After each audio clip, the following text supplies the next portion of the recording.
Imagine you're holding a handful of salt. In front of you sits a small cup of water, clear, still, waiting. You pour the salt in. The water becomes undrinkable, bitter, harsh. You couldn't cook with it, wash with it, or drink it. That small amount of salt has overwhelmed everything. Now imagine taking that same handful of salt, the exact same amount, and walking to a river. A deep, wide river that's been flowing for thousands of years. You pour the salt in. What happens? The river keeps flowing. People downstream still draw water for cooking, washing, drinking. The salt dissolves into something so vast it becomes nothing.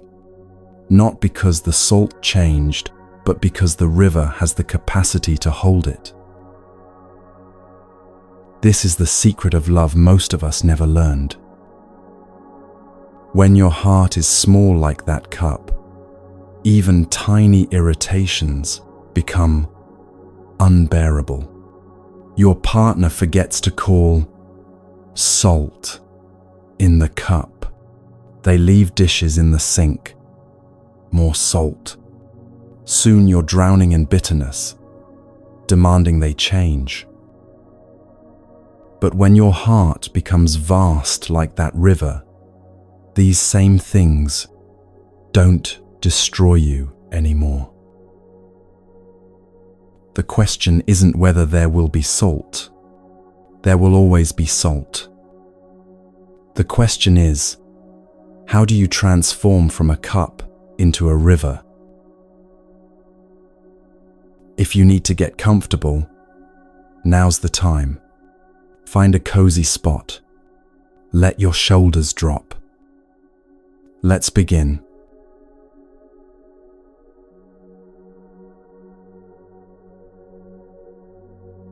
Here's what nobody tells you about relationships. The problem isn't that you don't love enough. The problem is that your heart hasn't learnt to expand yet. Think about the last time someone you loved did something that made you angry. Maybe they came home late without calling. Maybe they made a joke that landed wrong. Maybe they forgot something that mattered to you. What happened inside you? If you're honest, probably something like this. Your chest tightened. Your thoughts spiraled into stories about what this means. They don't respect me. They don't care. If they really loved me, they wouldn't have done that. And suddenly, this one small thing becomes evidence of everything wrong in the relationship. This is the small heart at work. The Buddha taught that we suffer not because life brings us difficulties, but because we haven't developed the capacity to hold those difficulties without breaking. It's like trying to carry groceries when your arms aren't strong enough. The problem isn't the groceries, it's the strength you haven't built yet. When your heart is small, you need everyone around you to behave perfectly. You need the conditions to be just right. You need your partner to anticipate your needs, read your mind, never make mistakes. And when they inevitably fail at this impossible task, you suffer. They suffer. The relationship becomes a minefield where everyone's walking on eggshells, terrified of pouring more salt into an already bitter cup. But here's the beautiful truth. Hearts can grow. Not someday. Not after you find the perfect partner or fix all your problems. Your heart can begin expanding right now, in this moment. with exactly the relationship you're in and exactly the person you are. A woman once told me she couldn't stand the way her husband chewed his food. This sound, this ordinary, human sound of eating, made her want to leave the dinner table. She knew it was ridiculous. She knew he wasn't doing anything wrong, but her heart was so small, so tight, that even this tiny irritation felt unbearable. What she didn't realize was that the chewing wasn't the real problem. Her heart had become constricted by years of unprocessed disappointments, unexpressed needs, and unexamined expectations. The chewing was just the salt. The real issue was the size of her cup. When we practice making our hearts larger, something miraculous happens. Not that our partners suddenly become perfect, not that all irritations disappear, but we discover we have room for imperfection. We find we can hold someone's humanness without collapsing under the weight of it. This is what the Buddhist teachings call developing capacity, and it starts with understanding one simple thing: love needs food. You wouldn't expect a plant to survive without water. You wouldn't be surprised if a fire died out when you stopped adding wood. Yet somehow we expect love to sustain itself on nothing. The Buddha taught that everything needs nourishment to live, even love, especially love. Think of love as a tree growing in your garden. When you first plant it, you tend it carefully. You water it daily. You protect it from harsh weather. You watch for signs of growth with excitement. But after a few years, you stop paying attention. You assume the tree can take care of itself now. You forget to water it during dry spells. You don't notice when pests start attacking the leaves. And then one day you look up and wonder why the tree is dying. This is what happens in most relationships. In the beginning, we're attentive. We notice everything about our partner, the way they laugh, the things that bring them joy, the small gestures that mean, "I'm thinking of you." We feed the love constantly through attention, care, curiosity, presence. But over time, we stop watering. We take each other for granted. We assume love will maintain itself through sheer force of commitment or history, or the fact that we once felt something strong.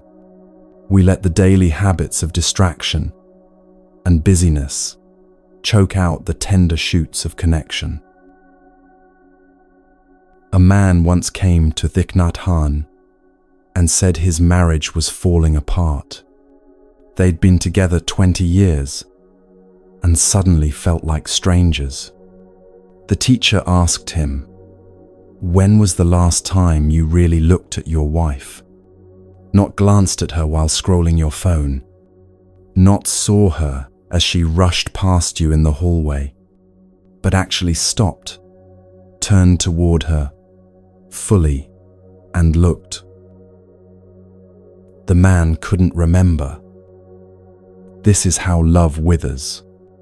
Not through dramatic betrayals or explosive fights, but through the slow starvation of inattention. But here's what changes everything. When you learn to nourish your own happiness first, you become capable of truly nourishing someone else. You can't give water if your well is dry. You can't offer shade if you're a withering tree yourself. The practice begins with you, learning to feed your own joy, peace, and contentment. This isn't selfish. It's foundational.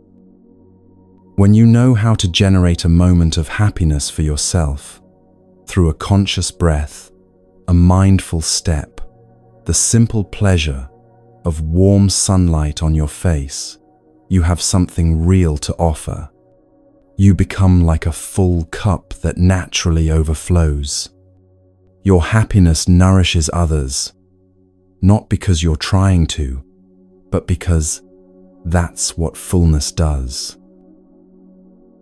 The Buddhist teachings talk about this as learning the art of happiness, not the pursuit of pleasure, which is fleeting and ultimately exhausting, but the cultivation of genuine joy that comes from being fully present to life as it is.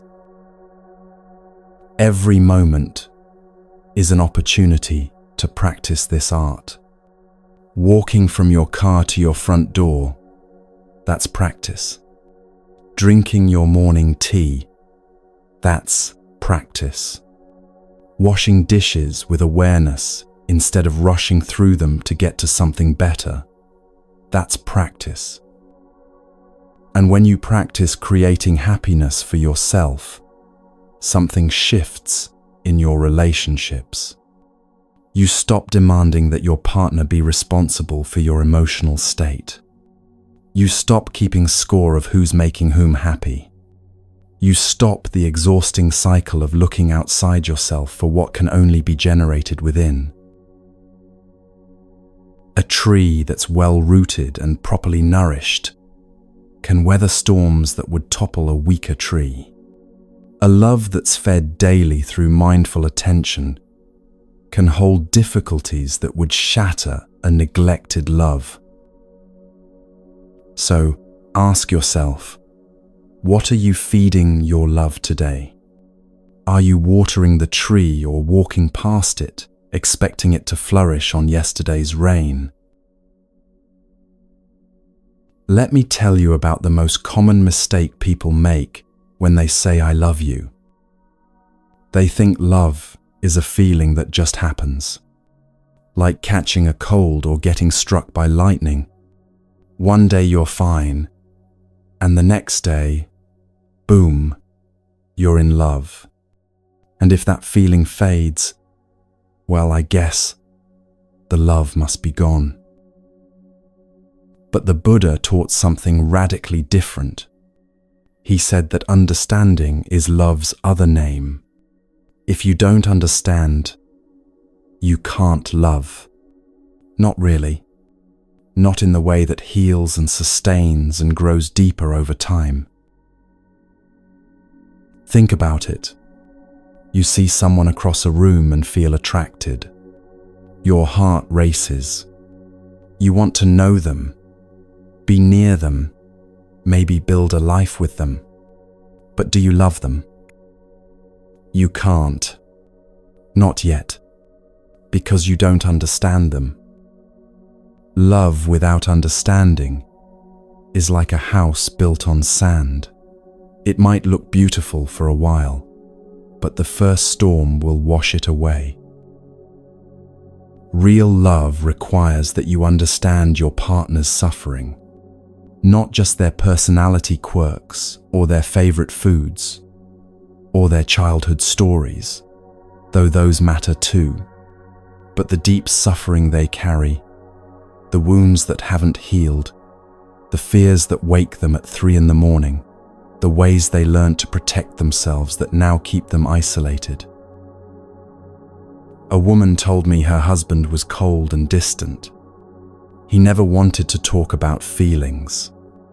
He shut down every time she tried to have an emotional conversation.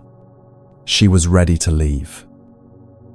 Then she learned something about his childhood. His father had punished him severely for crying, told him that showing emotion was weakness, that real men don't need to talk about their feelings. For 40 years, this man had been carrying the belief that his emotions were shameful, dangerous things that needed to be locked away. When she understood this, everything changed. Not that his behavior suddenly became easy to deal with. Not that she didn't still feel lonely sometimes. But she could see his silence differently now. Not as rejection of her, but as a prison he'd been locked in since he was 5 years old. Understanding doesn't excuse harmful behavior. It doesn't mean you tolerate mistreatment or abandon your own needs, but it transforms the way you meet your partner's difficulties. When you understand the roots of someone's suffering, compassion arises naturally. You stop taking things so personally. You see that most of the time, people aren't trying to hurt you. They're trying to protect themselves from their own pain, often in clumsy, unskillful ways. The Buddha said the greatest gift you can give another person is to understand their suffering, not to fix it, not to explain it away or tell them they shouldn't feel that way, just to see it clearly and say, I understand. You're not alone in this. But here's the crucial part. Before you can understand someone else's suffering, you have to understand your own.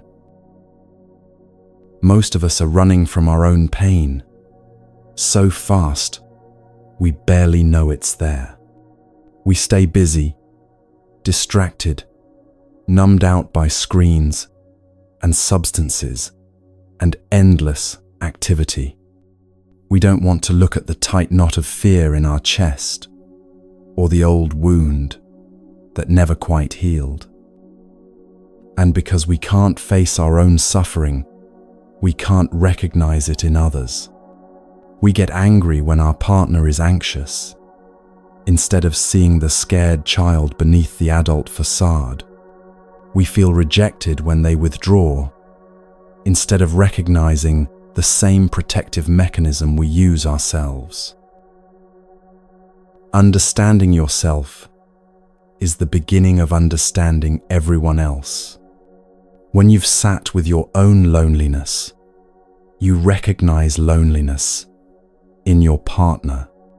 When you've faced your own fear of abandonment, you can see when your partner is acting from that same fear. This is what the teachings mean when they say, understanding is the foundation of love. It's not an abstract concept. It's the actual practice of looking deeply, first into yourself, then into the person you love, and seeing clearly what is. And when you see clearly, love isn't something you have to force or manufacture or maintain through willpower. It arises naturally, the way flowers bloom when given sunlight and water. So how do you know if what you're experiencing is real love or just attachment masquerading as love? The Buddha gave us a clear way to recognize true love. It contains specific qualities: beauty, freshness, solidity, freedom, and peace.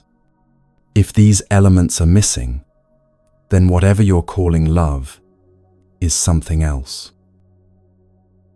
Let's start with beauty. Not physical attractiveness, though that might be part of it, but the beauty of being truly seen and accepted.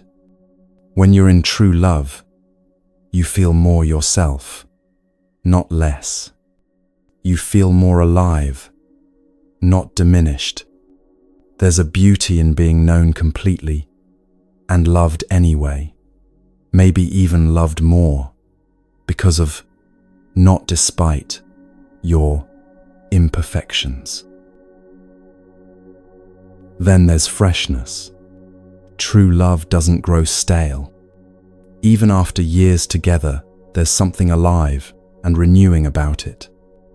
Not because every day is exciting or new, but because you're both continuing to grow, to reveal new layers, to surprise each other with depths not yet explored. Solidity is next. This is the feeling of having ground beneath your feet. You're not constantly anxious about whether your partner will still be there tomorrow. You're not performing or pretending or walking on eggshells. There's a reliability, a steadiness that allows you to relax into the relationship instead of bracing against its uncertainty. Freedom is perhaps the most misunderstood. Many people think love means losing freedom, giving up your independence, your individual desires, your separate self. But true love gives you more freedom, not less. You're free to be fully yourself, free to grow in your own direction, free from the prison of pretending to be someone you're not. And finally, peace. This doesn't mean the absence of conflict or challenge, but there's an underlying peace that comes from being in alignment with what's true. When you're together, there's a settledness in your nervous system. You can breathe more deeply. The constant internal chatter of anxiety quiets down. Now think about your own relationship. Or if you're not in one, think about a past relationship or the kind of love you're hoping to find. Does it have these qualities? If you're honest, you might realize that what you've been calling love has more to do with need than with these qualities. Need for security, need for validation, need to not be alone, need to prove something to yourself or others. There's a big difference between needing someone and loving them. When you need someone, you become possessive. You want to control them, keep them close, make sure they don't change in ways that threaten your security. You feel anxious when they're away. You read threat into innocent interactions. You can't celebrate their growth if it takes them in a direction you didn't anticipate. But when you truly love someone, you want them to be free. You want them to flourish, even if that flourishing changes the shape of your relationship. You trust that if you're meant to be together, that togetherness will be strong enough to hold your individual growth. And if you're not meant to be together, then clinging won't make it true anyway. A man once asked Thich Nhat Hanh, "How do I know if I'm truly in love or just attached?" The teacher said, "Ask yourself this question. Does this relationship make me feel more alive or more afraid?" That's the test. True love generates energy, creativity, openness, joy. It might be challenging sometimes, but the overall trajectory is toward more life, not less. You feel expanded by it, not contracted. Attachment generates fear, jealousy, possessiveness, exhaustion. You might feel intense emotions, but they drain you rather than nourish you. You feel smaller in it, not larger. Here's another way to recognize true love. It includes a feeling of deep joy that you are alive. Not just happy to be with this person, though that's part of it, but genuinely glad to be alive at all, in a body, in this world, with all its beauty and difficulty. When love is real, it connects you more deeply to life itself. You notice things you missed before. The way morning light falls across the kitchen table, the sound of rain on the roof, the simple miracle of breath moving through your body.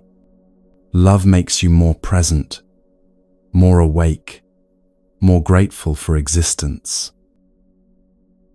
If what you're calling love makes you feel more numb, more anxious, more disconnected from yourself and the world, that's not love yet. That's something else that needs attention and healing before it can become love. And here's the beautiful thing. You can learn to transform attachment into true love. You can take what's already there and, through practice and understanding, help it become something that contains all these qualities: beauty, freshness, solidity, freedom, peace. That's what we're learning to do together. Not to find perfect love somewhere out there, but to cultivate true love right here, starting with the love you have for yourself and extending outward to include everyone you meet. Because when your heart becomes vast like that river, there's room for everything: the salt and the sweetness, the difficulties and the joys, the human messiness, and the moments of startling grace. And that's when love stops being something you're desperately trying to get or keep, and starts being something you naturally are.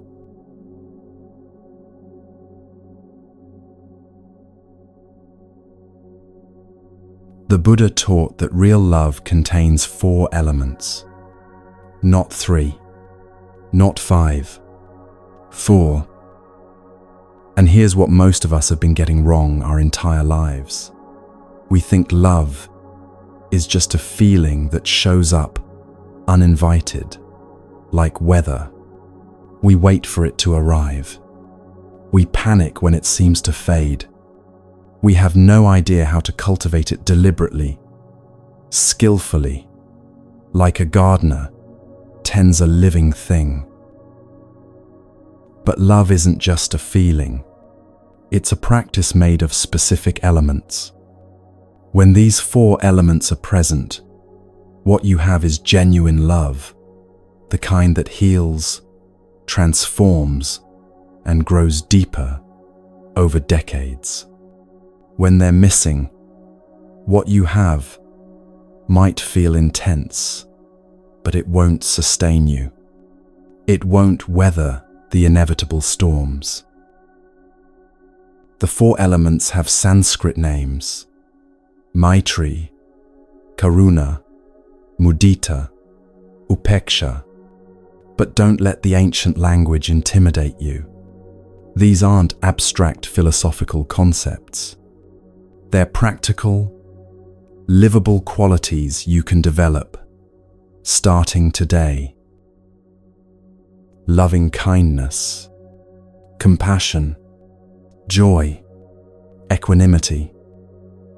Let's explore each one, not as theory, but as something you can touch and taste and bring into your relationships right now. The first element is Maitri, which we translate as loving kindness. And the essence of loving kindness is devastatingly simple. It's the ability to offer happiness. Think about that for a moment. Not to demand happiness, not to extract it from someone else, but to generate it yourself and offer it freely, like sunshine. You can be the sunshine for another person. This is one of the most beautiful things the Buddha ever said. You, yes, you, with all your flaws and confusion and unfinished business, can be a source of warmth and light in someone else's life. But here's the part everyone misses. You can't offer what you don't have. If you're depleted, running on empty, barely surviving your own life, what exactly are you going to give? You'll try, of course. You'll push yourself to be there for your partner, to show up, to create happiness for them. But it will cost you everything, because you're drawing from an empty well. This is why the practice of loving kindness begins with you. Not selfishly, not in the way our culture talks about self-care, like it's a luxury or an indulgence, but as foundation, as necessity, as the only honest way forward. Build a home inside yourself by accepting yourself exactly as you are right now. Learn to love the person you've been running from your whole life. Learn to heal the parts of you that are still wounded and afraid. A woman once told me she spent 30 years trying to be enough for her partners. Thin enough, successful enough, interesting enough, sexually adventurous enough. She exhausted herself trying to become whatever she thought would make them stay. And they all left anyway. Not because she wasn't enough, but because she had no idea how to nourish her own happiness. So she was always demanding that they fill the emptiness inside her. She was like a person dying of thirst, expecting someone else to drink water for her. Everything shifted when she learned one practice. Every morning, before the day's demands crashed in, she would sit quietly for 10 minutes and create one moment of happiness for herself. Sometimes it was noticing her breath. Sometimes it was feeling the warmth of tea in her hands. Sometimes it was simply the small miracle of being alive in a body, right now, with the capacity to feel anything at all. Sounds too simple, right?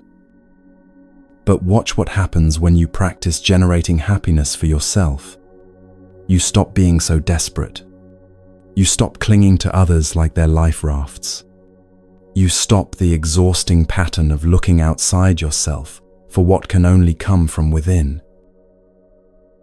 And when you've filled your own cup, when you've learned the art of nourishing your own joy and peace, you naturally overflow.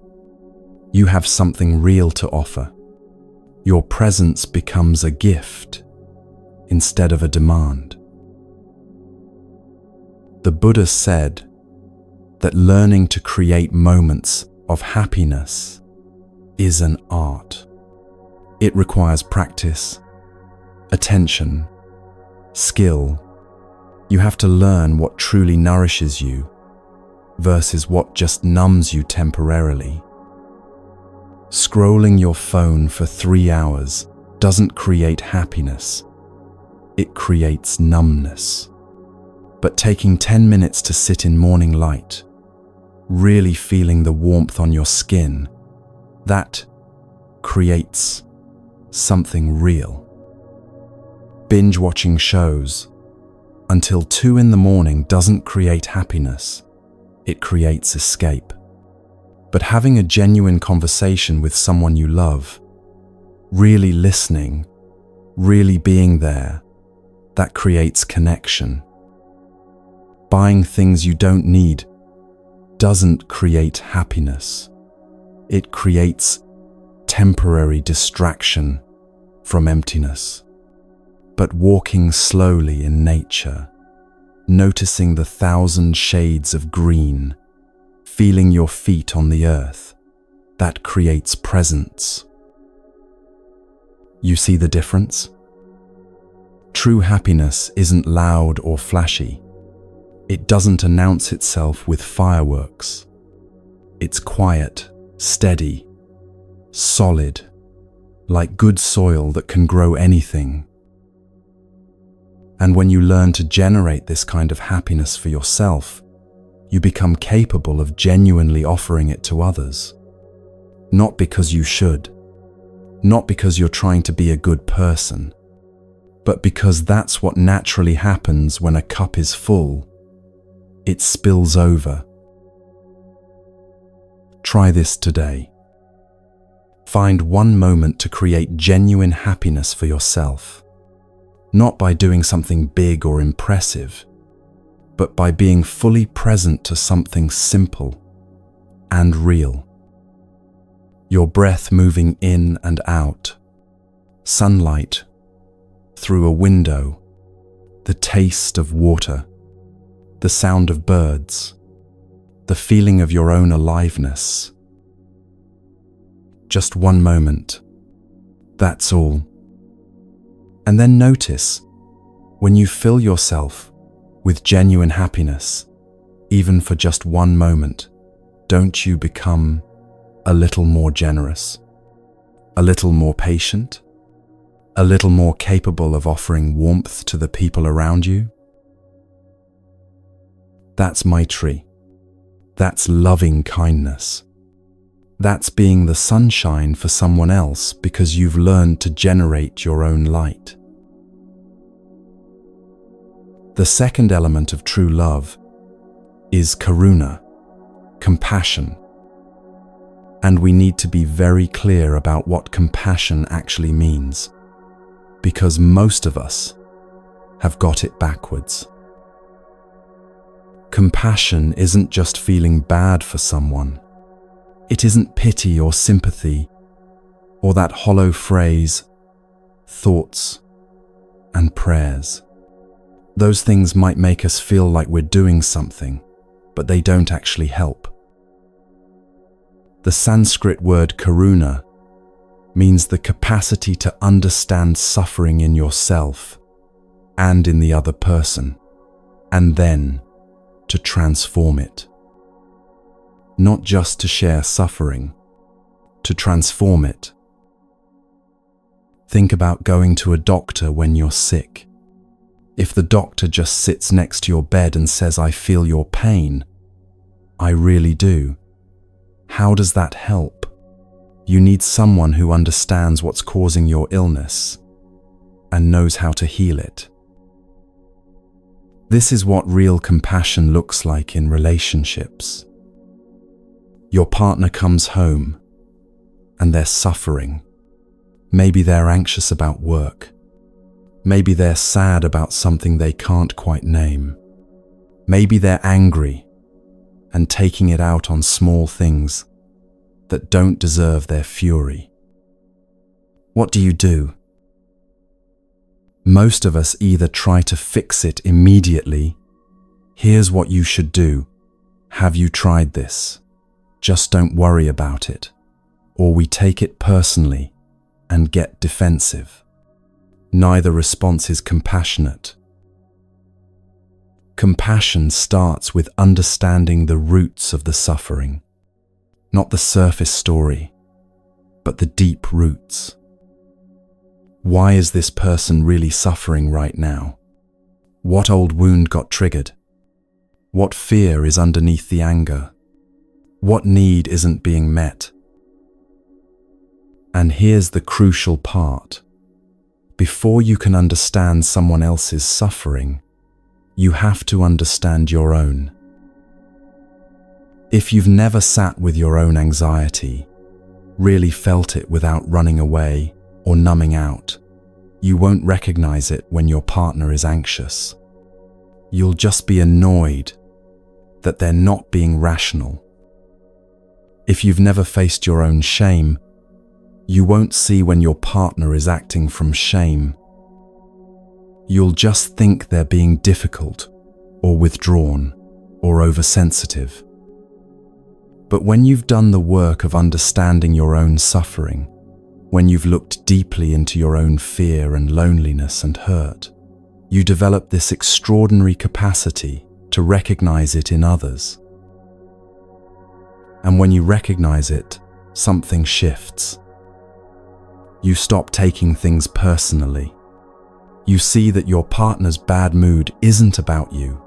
It's about the conversation they had with their mother that morning, the one that reopened a wound from childhood. You stop reacting defensively. You see that their criticism of you is actually their own self-criticism being projected outward because they haven't learned to face it directly yet. You stop the endless cycle of blame and counter-blame that destroys so many relationships. Let me tell you about a couple who came to our practice center in France. They'd been together 15 years and barely spoke anymore. Every conversation turned into an argument. Every argument reinforced their belief that the other person just didn't understand them. We taught them one practice. Every evening, they would sit together for 15 minutes. One person would speak about their suffering, not blaming the other person, just honestly sharing what hurt, while the other person just listened, really listened, without interrupting, without defending, without trying to fix anything. Just listened with the intention to understand. The first few times were terrible. The speaker couldn't get through 2 sentences without accusations. The listener couldn't stay present without their defenses rising up. But they kept practicing. And slowly, something remarkable happened. As each person felt truly heard, maybe for the first time in years, their suffering began to transform. Not because anything changed externally, but because suffering needs to be witnessed to begin healing. The husband discovered that his wife's constant criticism wasn't about him being inadequate. It was about her own father who never thought anything she did was good enough. She'd been unconsciously recreating that dynamic, trying to fix an old wound through their marriage. The wife discovered that her husband's emotional distance wasn't because he didn't love her. It was because he'd learned as a boy that showing emotion meant getting hurt. So he'd built walls so thick, even he couldn't find the door anymore. Understanding changed everything. Not that their problems disappeared. Not that suddenly everything was easy.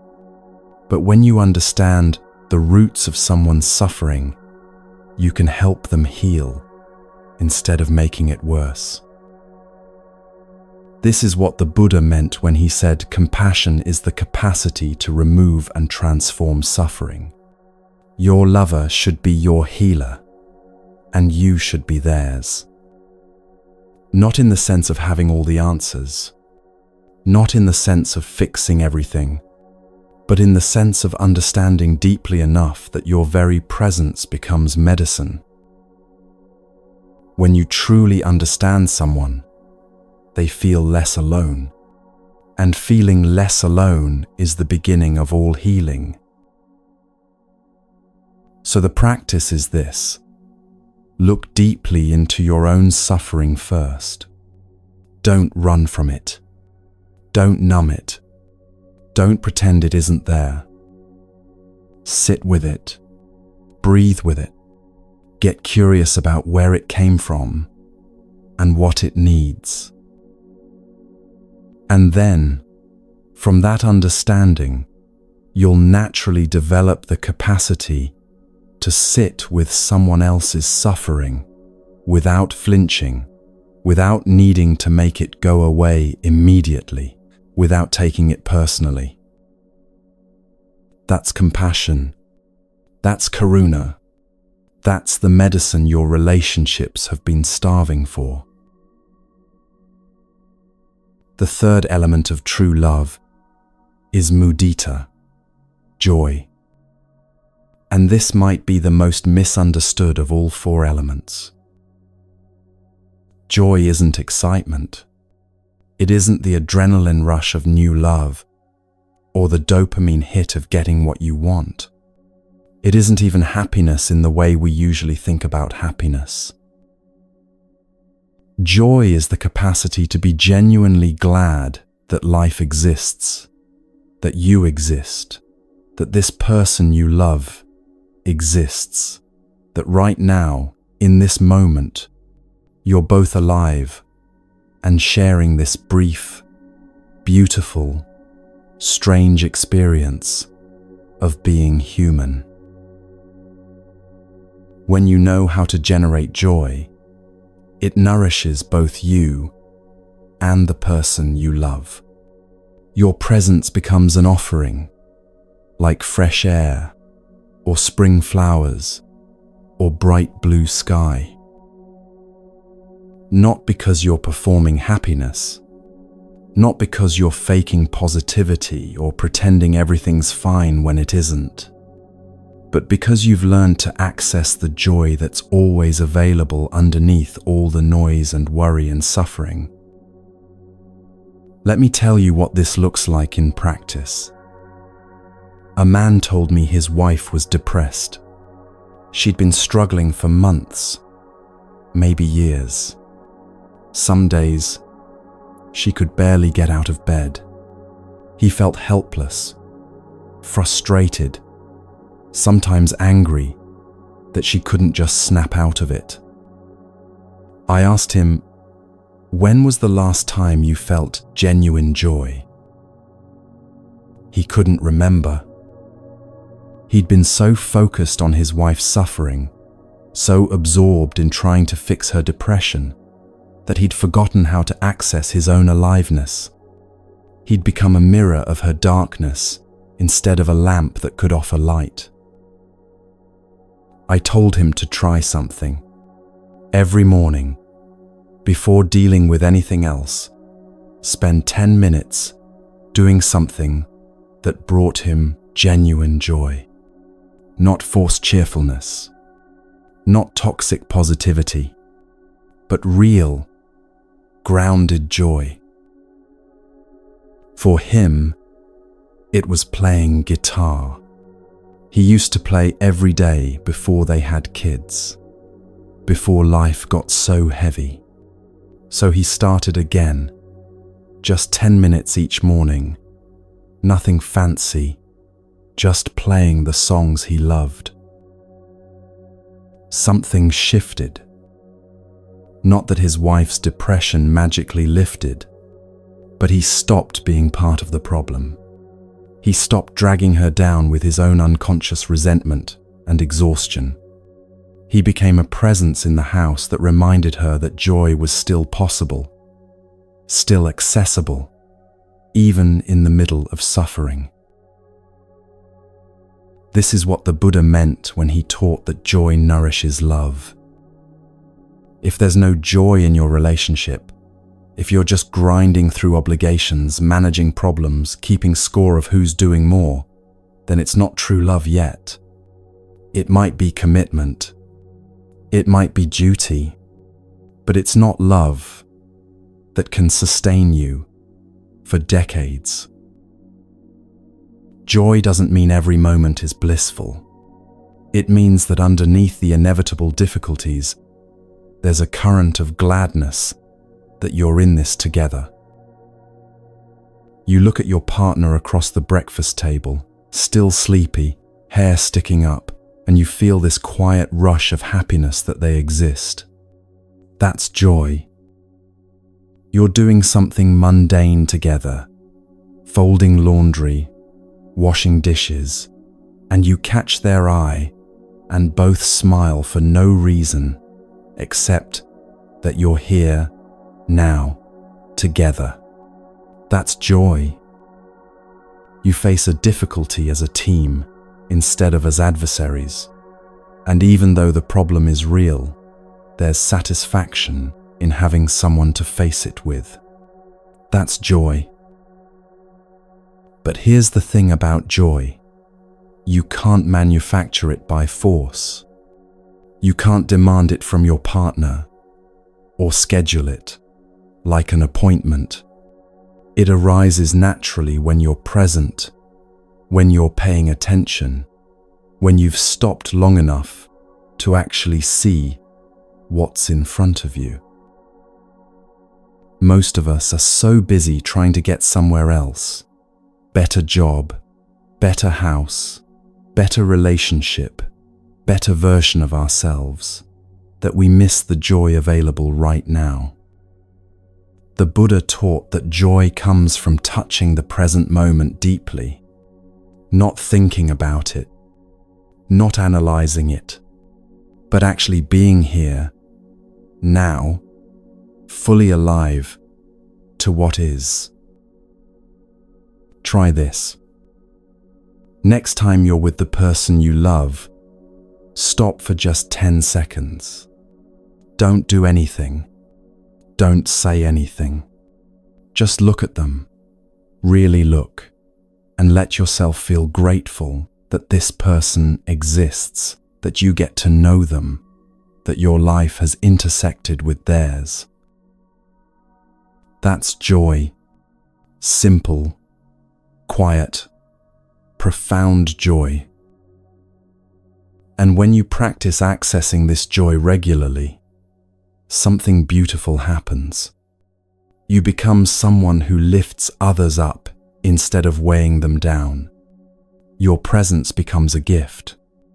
People feel lighter around you, not because you're forcing cheerfulness, but because you've remembered how to access the natural joy of being alive.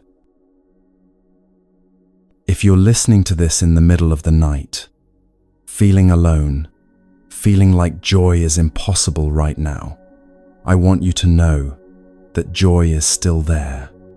It's in your next breath. It's in the fact that your heart is still beating. It's in the miracle that you're conscious, aware, capable of knowing that you're alive. You don't have to feel it right now. You just have to know it's there, waiting, like spring, waiting underneath frozen ground. The fourth element of true love is upeksha, equanimity. This might sound abstract, but it's actually the most radical and transformative element of all. Equanimity means there's no longer a boundary between you and the person you love. You are them, and they are you. Your suffering is their suffering. Your happiness is their happiness. Not in a codependent way where you lose yourself. Not in an unhealthy way where you can't tell where you end and they begin, but in a deep spiritual way where you recognize the fundamental interconnection between all things. The Buddha taught that the separation we feel between self and other is an illusion, a useful illusion sometimes, but an illusion nonetheless. In reality, we interare, we interexist with everything and everyone. Think about your body for a moment. You have 10 fingers on 2 hands. When your left hand hurts, does your right hand say, "That's your problem, not mine"? Of course not. Your right hand immediately goes to help because they're both part of the same body. This is how true love works. When your partner suffers, you don't think that's their problem to deal with. Their suffering is your suffering because you're not actually separate beings trying to navigate life side by side. You're expressions of the same life force, temporarily appearing as 2 people. A woman told me about the moment she finally understood this. Her husband had been diagnosed with a serious illness. She was terrified, heartbroken, angry at the unfairness of it. For weeks she thought about what would happen to her if he died. How would she cope? What would her life become? How could she survive alone? Then one night, sitting beside his hospital bed, something shifted. She stopped thinking about herself entirely. She just felt his fear, his pain, his sadness about possibly leaving their children too soon. And in that moment, she realized his suffering was her suffering. Not because she was so empathetic or such a good wife, but because there actually was no real boundary between them. They were two waves in the same ocean, and what happened to one wave affected the whole ocean. This understanding didn't make the illness less devastating, but it changed how she met it. She stopped being so afraid for herself and became completely present to him. She stopped asking, "Why is this happening to us?" and started asking, "How can I help you suffer less?" That's equanimity. That's upeksha. That's the dissolution of the false boundary between self and other.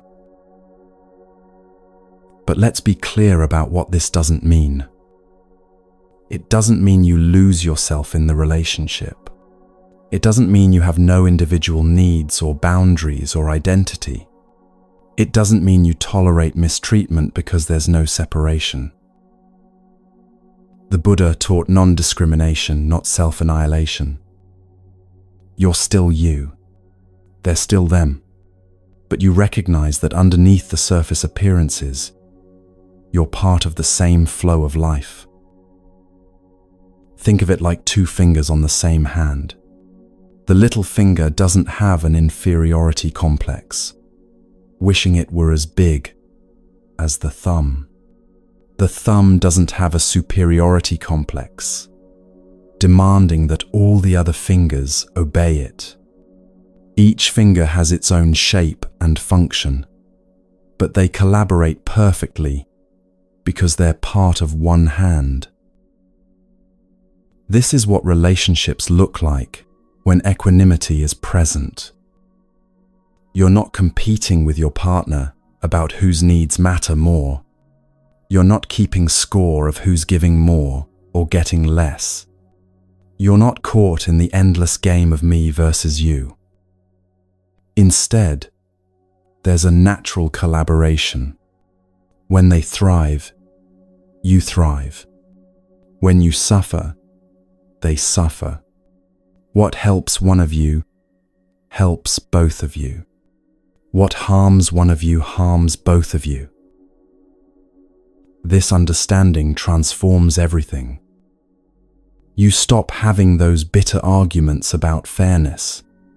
I did this, so you should do that. I sacrificed this, so you owe me that. That kind of transactional thinking disappears when you realize you're not actually separate entities negotiating a deal. You stop feeling jealous or threatened by your partner's growth. If they become happier, healthier, more fulfilled, that's not a threat to you. It's good for the whole system, which includes you. You stop the exhausting pattern of trying to change them into who you think they should be. You see that they're already complete, already whole, just expressing themselves in a different shape than you expected. A man once asked Thich Nhat Hanh, "How do I stop feeling separate from my wife? How do I develop this equanimity you're talking about?" The teacher said, "Look at her deeply and see that she is made of the same elements you are. Stars died so that both of you could exist. The same earth grew the food that became your bodies. The same air moves through both your lungs. You are not two separate things that happen to meet. You are two expressions of the same miraculous universe. becoming conscious of itself. When you see this, really see it, not just intellectually understand it, everything changes. Love stops being about getting your needs met. It stops being about finding someone to complete you. It becomes about recognizing that you were never actually separate, never actually incomplete, never actually alone. And from that recognition, love flows naturally, the way water flows downhill, the way flowers bloom in spring, the way your breath moves in and out without effort. This is the fourth element. This is what makes love true and lasting and capable of holding anything life brings. When all four elements are present, loving kindness, compassion, joy, and equanimity, what you have isn't just a relationship. It's a sanctuary. It's a practice ground for becoming fully human. It's a place where suffering can be transformed and joy can multiply, and two people can discover they were never actually two at all. This is what the Buddha taught about love, not as romantic fantasy, not as impossible ideal, but as practical reality available to anyone willing to practice these four elements with patience and sincerity. And the beautiful thing is, you don't have to master all four elements at once. You just start where you are. Maybe today you practice generating one moment of joy. Tomorrow you practice understanding your own suffering a little better. Next week you remember to see your partner as not separate from you. Little by little, practice by practice, these elements become part of who you are, and your love transforms from something fragile and conditional into something vast and spacious and capable of holding the whole world.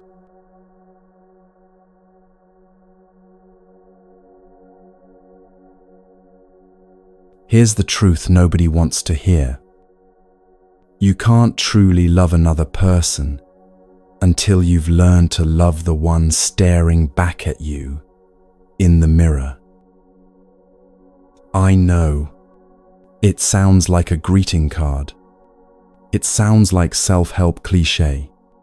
But the Buddha taught this 2,500 years ago, and it's still the hardest lesson most of us ever face. We're so thirsty for love from outside ourselves, so desperate to find someone who will finally make us feel complete, worthy, enough. We spend years searching for that person, and when we find them, we pour all our unmet needs and unhealed wounds into their lap and wonder why they can't carry the weight. But love doesn't work that way. Before you can open your home to another person, you have to build a home inside yourself. Before you can offer warmth to someone else, you have to learn to generate your own fire. Before you can be a safe harbor for another heart, you have to become safe for yourself.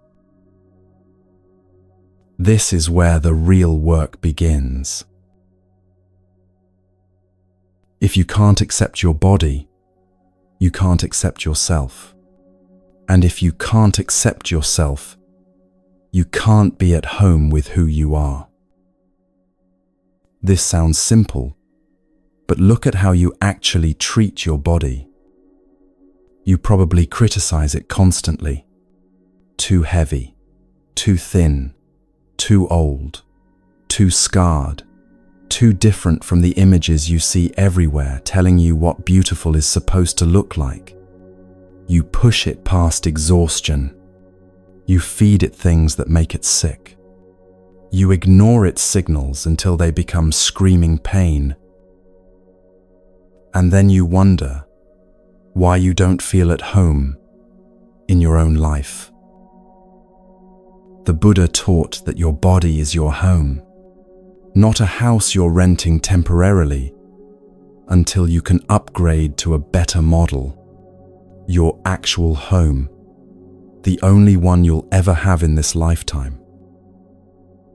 When you accept your body, truly accept it, not just tolerate it, something shifts. You can rest in your own skin. You can settle in, relax, feel joy and ease instead of constant war with yourself. A woman once told me she'd spent 40 years hating her body. She'd tried every diet, every exercise program, every promise that if she just changed this one thing, she'd finally be acceptable. Nothing worked. Or rather, everything worked temporarily and then failed, leaving her feeling worse than before. Then she learned one practice. Every morning before the self-criticism could start its daily assault, she would stand in front of the mirror and say, "This is my body today. This is the only body I have. It has carried me through everything I've survived. It deserves my respect." At first, she couldn't say it without crying. 40 years of self-hatred doesn't dissolve in a week. But she kept practicing. And slowly, so slowly, she almost didn't notice. The war inside her began to quiet. She stopped weighing herself 5 times a day. She stopped comparing herself to every woman she passed on the street. She stopped postponing her life until she finally looked the way she thought she should. She didn't suddenly love everything about her body, but she made peace with it. And peace turned out to be so much more valuable than the fantasy of perfection she'd been chasing her whole life.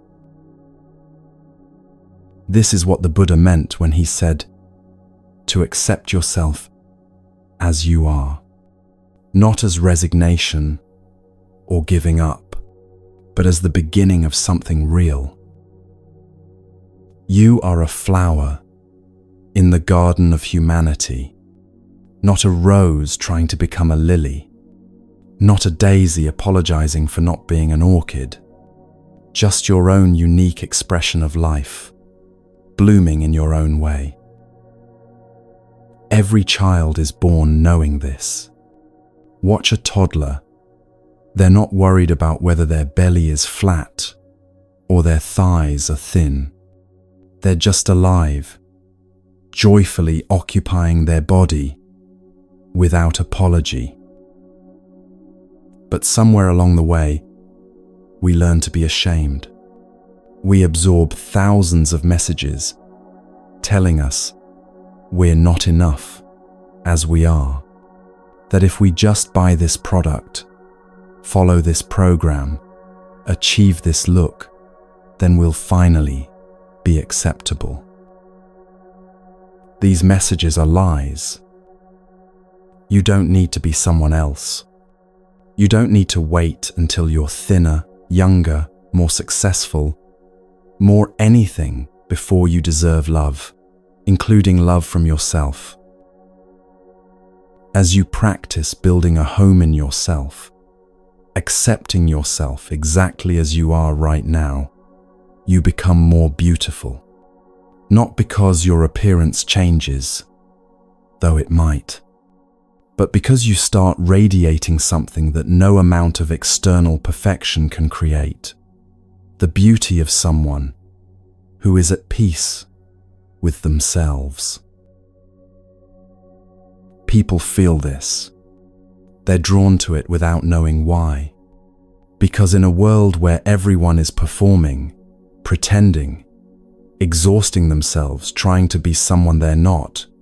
A person who is genuinely comfortable in their own skin is magnetic. So start today. Look at yourself, really look, and practice acceptance. Not fake positivity, not pretending you have no insecurities or areas you'd like to improve. Just honest acceptance that this is who you are right now, and that's enough to begin with. Your body isn't the enemy. It's been carrying you through this whole complicated life. Maybe it's time to thank it instead of attacking it. There's an emptiness inside most of us that we don't talk about. We feel it late at night, when the distractions finally stop. We feel it in the middle of a crowded room, surrounded by people who don't really see us. We feel it in the pause between one task and the next, before we can fill the space with more doing, more consuming, more anything, to avoid feeling that hollow ache. The Buddha called this a deep thirst, a longing for something we can't quite name. We don't know what we're searching for, but we know we haven't found it yet. So we look outside ourselves for the lid to our pot. We think, if I could just find the right person, the right job, the right house, the right life, then this emptiness would finally be filled. We check our email 20 times a day, hoping for the message that will change everything. We scroll through social media, looking for the connection that will make us feel less alone. We jump from relationship to relationship, convinced that the next person will be the one who completes us. But here's what nobody tells you. The emptiness isn't a problem to be solved by finding something outside yourself. It's a signal that you haven't yet learned to come home to who you are. A man told me he spent 15 years in a pattern he couldn't break. He'd meet someone and feel this rush of excitement. Finally, this is the one. For a few months, everything would be intense and consuming. He'd think about her constantly, need to be with her constantly, feel like he couldn't breathe when they were apart. Then the intensity would fade. He'd start noticing her flaws, her limitations, all the ways she couldn't fill the emptiness inside him. And he'd feel that familiar restlessness. Maybe she's not the one after all. Maybe the real one is still out there somewhere. So he'd leave and start the cycle again. What he didn't understand was that he was addicted to the intensity, not experiencing love. The rush of new romance temporarily distracted him from his own emptiness, made him feel alive in a way he couldn't create for himself. But it was like using someone else's energy to charge his battery instead of learning to generate his own power. The Buddha taught that when we feel empty, we haven't yet learned to take refuge in ourselves. We're looking for someone else to lean on, someone else's attention to make us feel real, someone else's love to prove we're worthy. But here's the devastating truth. No one else can fill your emptiness. They can distract you from it temporarily. They can help you forget it for a while. But eventually you'll be alone with yourself again, and the emptiness will still be there, maybe even bigger now, because you've been running from it instead of learning to be with it. So what's the alternative? You turn toward the emptiness instead of away from it. You stop trying to fill it and start trying to understand it. What is this feeling really? Where does it come from? What does it need? When you look deeply, not running away, not numbing out, not immediately reaching for a distraction, you start to see something unexpected. The emptiness isn't actually empty. It's full of unprocessed grief, unmet needs, unspoken longings, parts of yourself you've been rejecting for so long, you forgot they were there. A woman discovered this after her third divorce. Instead of immediately looking for someone new, she forced herself to sit with the loneliness she'd been running from her entire adult life. At first, it was unbearable. She'd never felt so alone. But she stayed with it, breathing through the discomfort, not trying to make it go away. And gradually, she started to hear what the loneliness was trying to tell her. She was lonely for herself, for the parts of herself she'd abandoned to fit into relationships, for the dreams she'd postponed waiting for someone else to validate them, for the woman she'd never allowed herself to be, because she was so busy trying to be what others needed. When she finally understood this, everything changed. Not that she stopped wanting connection. We're human. We need each other. But she stopped looking for someone else to complete her and started completing herself. She learned to generate the energy of mindfulness to take care of herself. She learned to sit with her suffering without needing someone else to fix it. She learned that she could be her own refuge, her own source of comfort, her own best friend. And then, only then, was she ready for a real relationship. Not one based on need and emptiness, but one based on fullness and choice. Not looking for a lid to cover her pot, but inviting another whole person to walk beside her as she walked beside them. This is the work you have to do before you can truly love someone else. You have to reconcile with yourself. You have to stop running from your own company. You have to become someone you can live with, even when nobody else is around. It's hard work. Maybe the hardest work there is, but it's also the most important, because until you do it, you'll keep using relationships as distractions from yourself instead of genuine connections between two whole people. The Buddha taught a practice called metta meditation, loving kindness meditation, and it doesn't start with loving other people. It starts with you. This surprises people. They think spiritual practice means being selfless, putting others first, forgetting about yourself in service of something higher. But the Buddha knew something crucial. You can't give water from an empty well. You can't offer love you haven't learned to generate for yourself. Loving kindness meditation is like digging deep into the ground until you reach the purest water.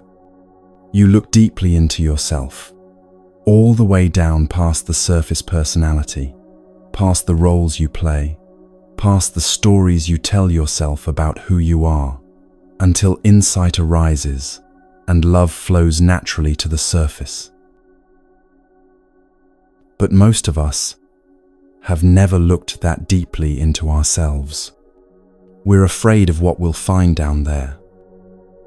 So we stay on the surface, skimming along, never quite touching the depth of our own being. And we wonder why our love feels shallow, why our relationships don't nourish us, why we keep ending up thirsty, no matter how many connections we make. A woman told me she couldn't do loving kindness practice because she hated herself too much. How could she possibly say, "May I be happy," when she didn't believe she deserved happiness? How could she wish herself peace when she was at war with everything she was? I told her that's exactly why she needed the practice. The self-hatred wasn't the truth about her. It was just a very old, very tired story she'd been telling herself for so long she thought it was real. We practiced together. May I be at peace. May I be free from suffering. May I be safe.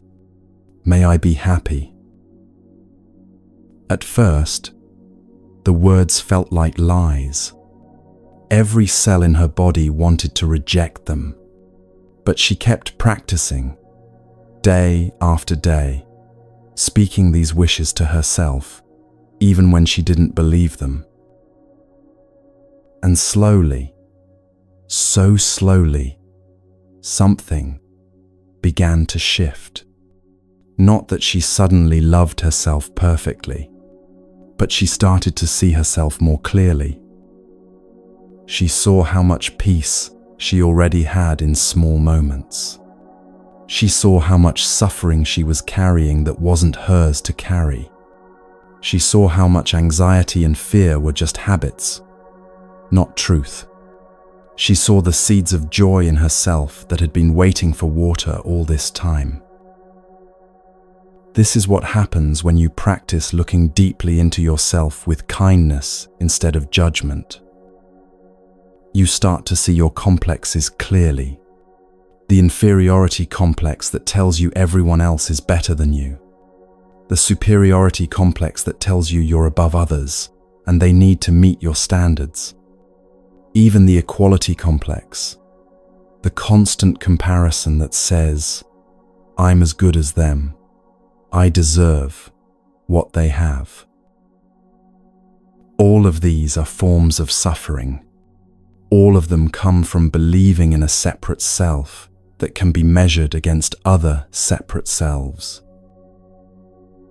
But when you dig deep enough, you find something underneath all the complexes and stories and judgments. You find awareness itself, simple, clear, without agenda or story. You find that you're not actually the small, separate, inadequate or superior person you thought you were. You're something much vaster, part of the whole web of life, temporarily appearing in this particular form.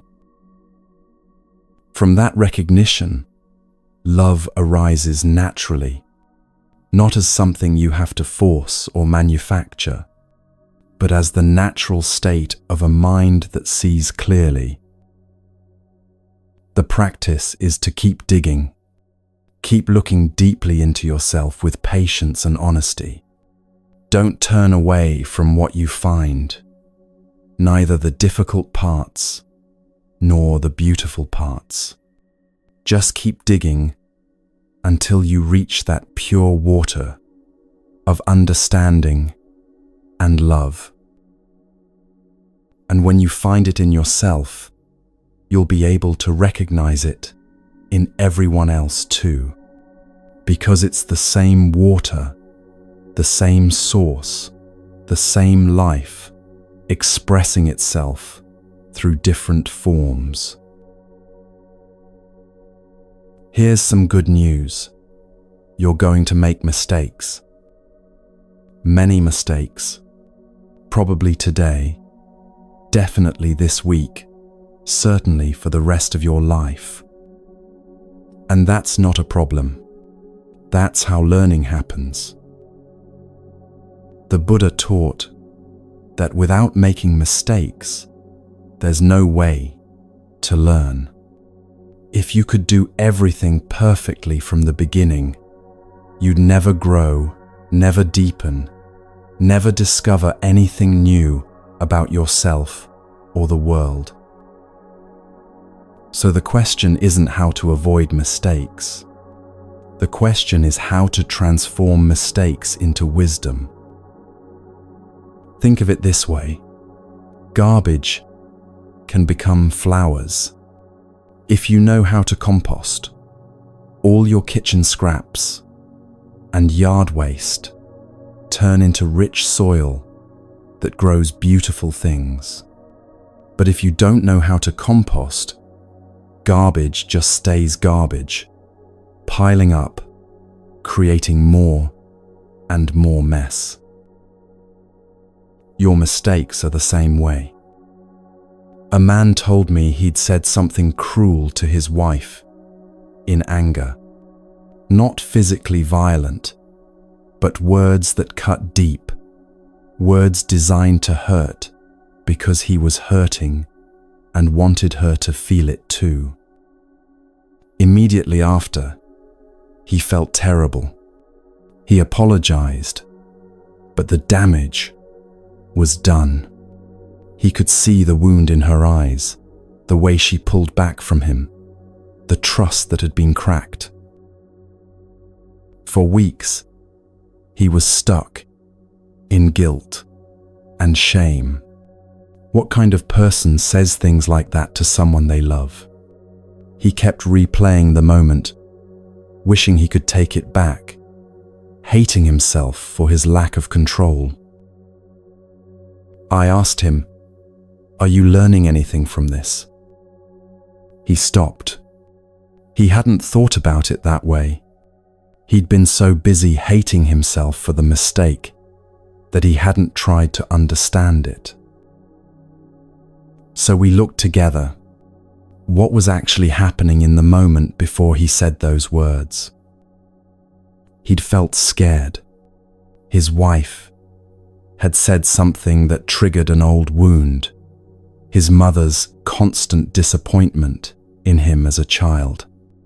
Instead of recognizing the fear and sitting with it, he'd lashed out to avoid feeling vulnerable. Understanding this changed everything. The mistake wasn't random cruelty, it was unskillful protection of an old wound. Once he saw this clearly, he could learn from it. Now, when he feels that particular fear rising, he recognizes it. He can take a breath instead of immediately reacting. He can tell his wife, "I'm feeling triggered right now. I need a moment," instead of attacking her. The mistake became compost. It turned into wisdom he could use for the rest of his life. This is what the Buddha meant when he said to think of behavior in terms of skillfulness rather than good and bad. You're not a bad person when you make mistakes. You're an unskilled person learning to be more skillful.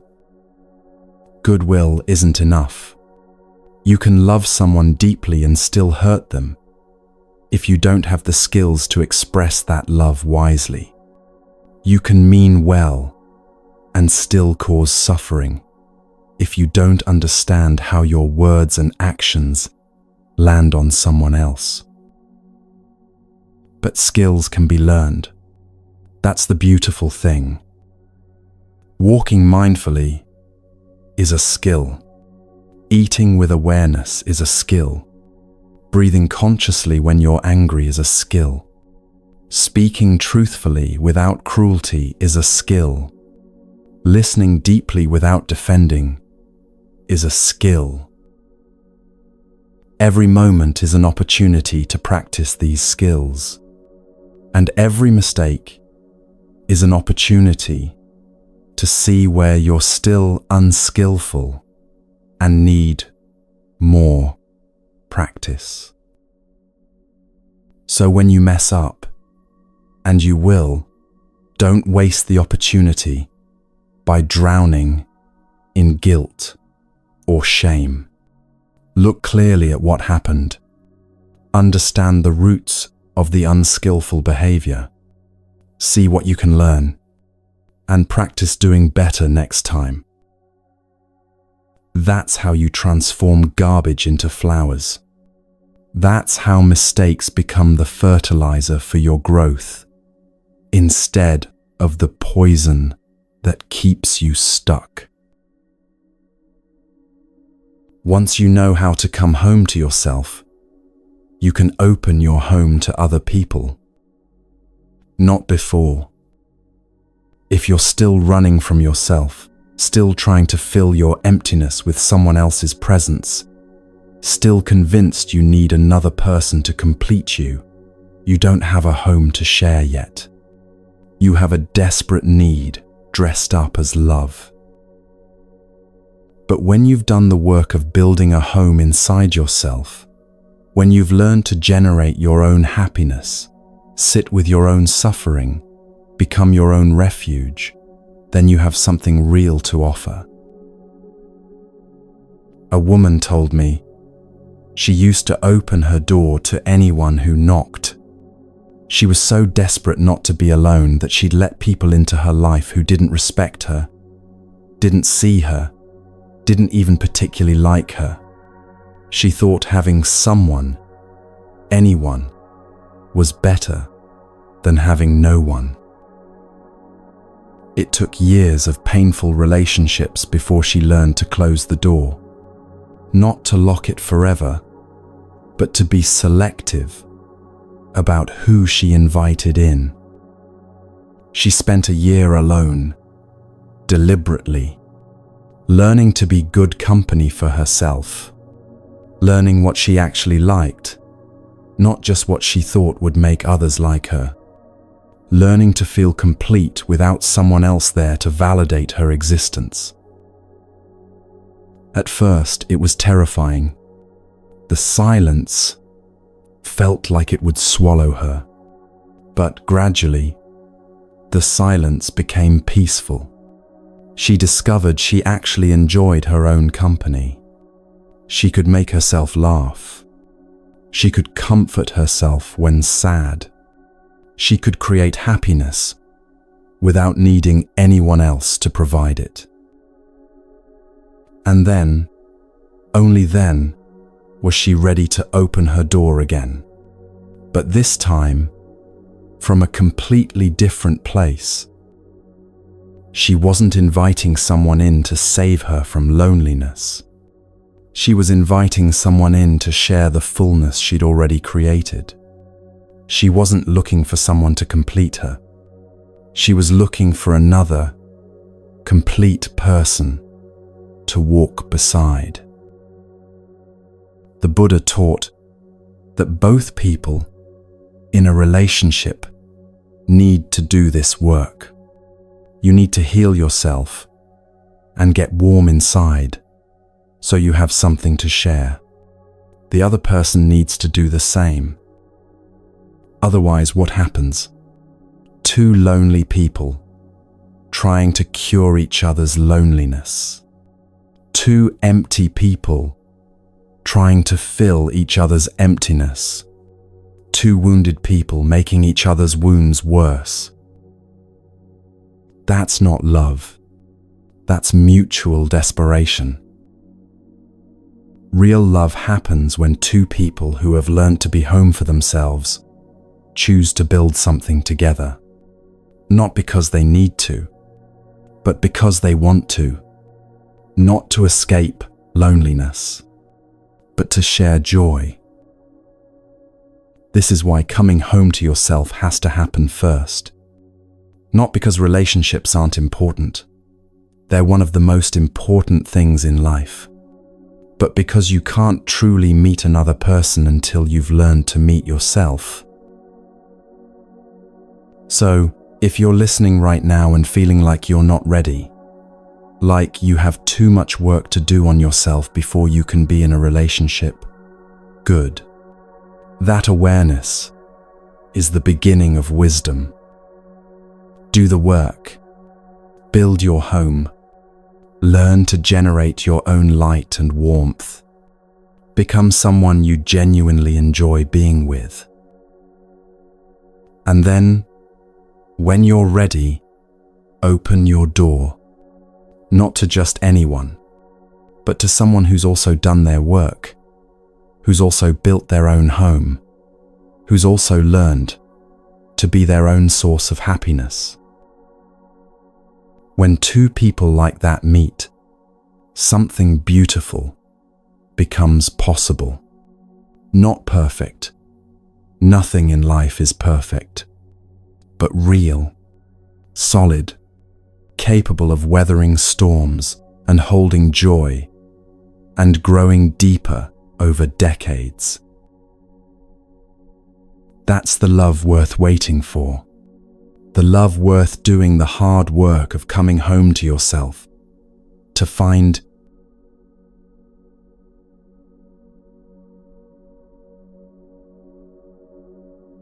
most relationship suffering comes down to this.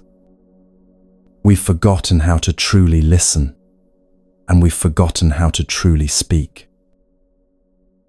Not the surface kind of listening where you're waiting for your turn to talk. Not the performative kind of speaking where you're saying what you think you should say instead of what's actually true. Real listening. Real speaking, the kind that creates genuine connection instead of the loneliness of two people talking past each other in the same room. The Buddha taught that right speech and deep listening are essential practices, not optional extras for people who have time for that sort of thing, but foundational skills without which love simply cannot survive. We live in a world that's lost this art. We talk constantly but say nothing real. We're surrounded by people but rarely feel truly met. We text 100 messages a day and still feel unheard, unseen, unknown. But the art can be recovered. The connection can be rebuilt. Starting right now, with simple practices that will transform every relationship in your life. There are 3 sentences that can save your relationship.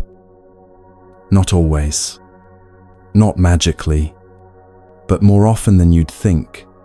These 3 sentences can stop a destructive cycle and create an opening for real connection. First sentence: my dear, I am suffering. Not you're making me suffer. Not this is your fault. Just a simple statement of truth. I am suffering right now. Most of us would rather die than admit this. We've been taught that vulnerability is weakness, that needing help is shameful, that we should be able to handle everything ourselves. So we suffer in silence. We retreat to our rooms and close the door. We build walls between ourselves and the person who could actually help us if we just let them in. A man told me he hadn't cried in front of his wife in 12 years of marriage. Not because he didn't feel sadness or pain. He felt it all the time. But he'd learned as a boy that showing vulnerability made you a target, made people lose respect for you, meant you were failing as a man. So he kept everything locked inside, and his wife, not knowing he was suffering, couldn't help. She thought he was cold, distant, emotionally unavailable.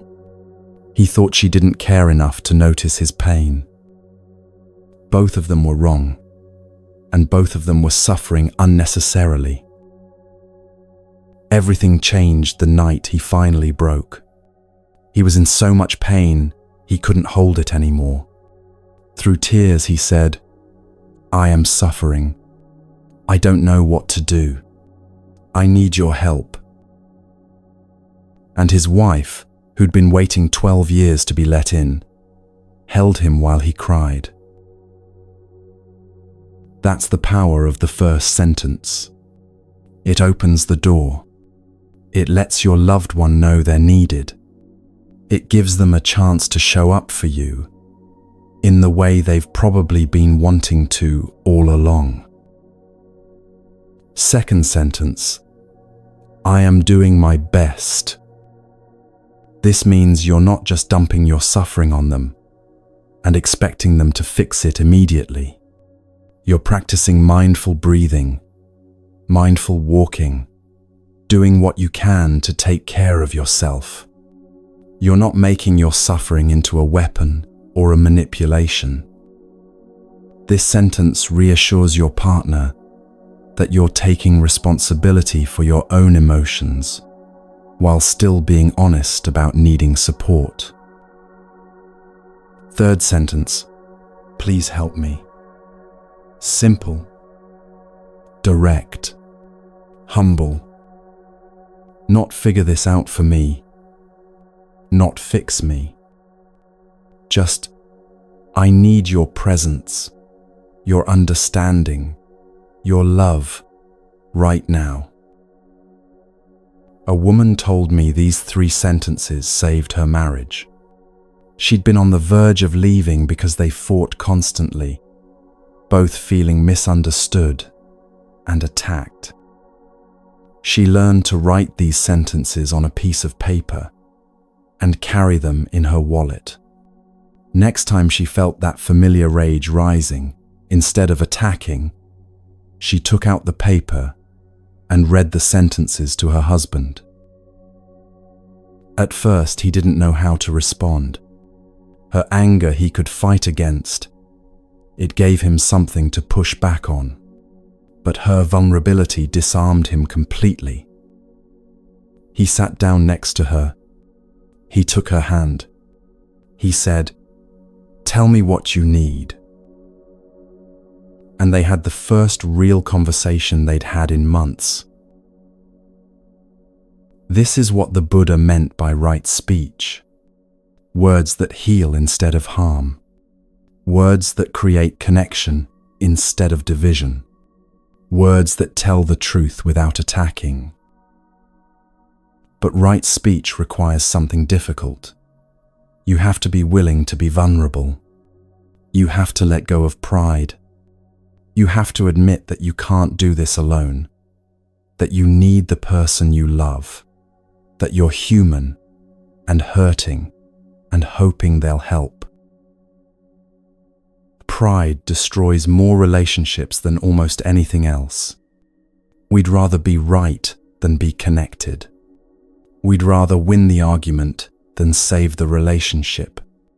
We'd rather protect our ego than open our heart. The Buddha taught that in true love, there's no place for pride. Only honesty, only vulnerability, only the willingness to say, "I'm suffering, and I trust you enough to let you see it." So memorize these 3 sentences. Write them down if you need to. And next time you're hurting, instead of attacking or withdrawing, try speaking from this place of honest vulnerability. You might be surprised by how your partner responds when you finally let them in. Now we come to the other half of connection, listening. Real listening, the kind that changes everything. Most of us don't actually listen. We wait for our turn to talk. We formulate our response while the other person is still speaking. We listen for what's wrong with what they're saying so we can correct them. We listen for the attack so we can defend ourselves. But we don't listen to understand. The Buddha taught that deep listening is one of the greatest gifts you can offer another person. To listen with your whole being, with no agenda, except to understand their suffering and help them suffer less. This is harder than it sounds. When someone you love is speaking, especially if they're upset, every instinct in you wants to interrupt, to explain, to defend, to correct their perception, to make them feel better immediately, so you don't have to sit with their discomfort. But that's not listening. That's self-protection disguised as helping. Real listening means you stay present, even when what they're saying is hard to hear, even when they're wrong about some things, even when you want desperately to defend yourself or explain your side. You just listen. There was a couple at our practice center who hadn't really talked in years. They lived together, raised children together, functioned as a team, but they'd stopped truly communicating. We taught them a practice. Every evening, sit together for 15 minutes.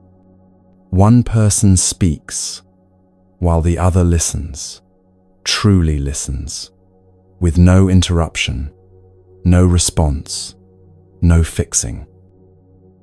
The speaker was instructed to talk about their suffering, not blaming the other person, just sharing honestly what hurt. The listener was instructed to practice conscious breathing, in and out, staying present, keeping the heart open, listening only to understand, not to defend, not to argue, not to prepare a response. The first night was a disaster. The wife started speaking, and within 30 seconds was accusing the husband of things he'd done years ago. The husband tried to listen but couldn't stay present. He was too busy building his defense.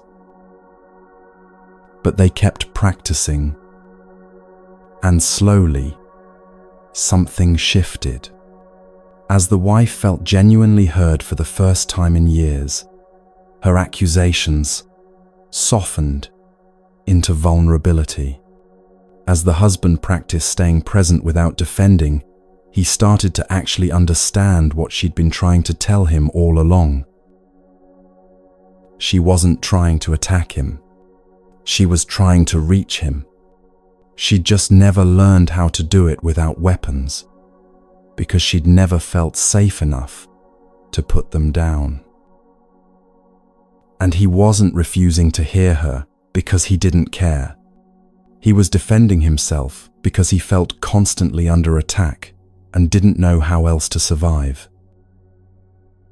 When they both learned to listen deeply, when they finally heard each other underneath the defenses and accusations, they rediscovered why they'd fallen in love in the first place. This is the power of deep listening. It's not passive. It's one of the most active, demanding practices you can do. You have to breathe consciously to stay present. You have to keep your heart open when everything in you wants to close down. You have to resist the urge to interrupt, explain, defend, or fix. You just listen, with patience, with compassion, with the genuine intention to understand this person you love, instead of being right about them. The Buddha said that sometimes the other person will say things based on wrong perceptions. They'll be incorrect about some facts. They'll misunderstand your intentions. They'll attribute motivations to you that aren't accurate.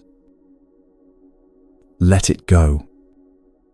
Right now, your job is just to listen, to understand their suffering, their perspective, their experience, even if it's not objectively accurate.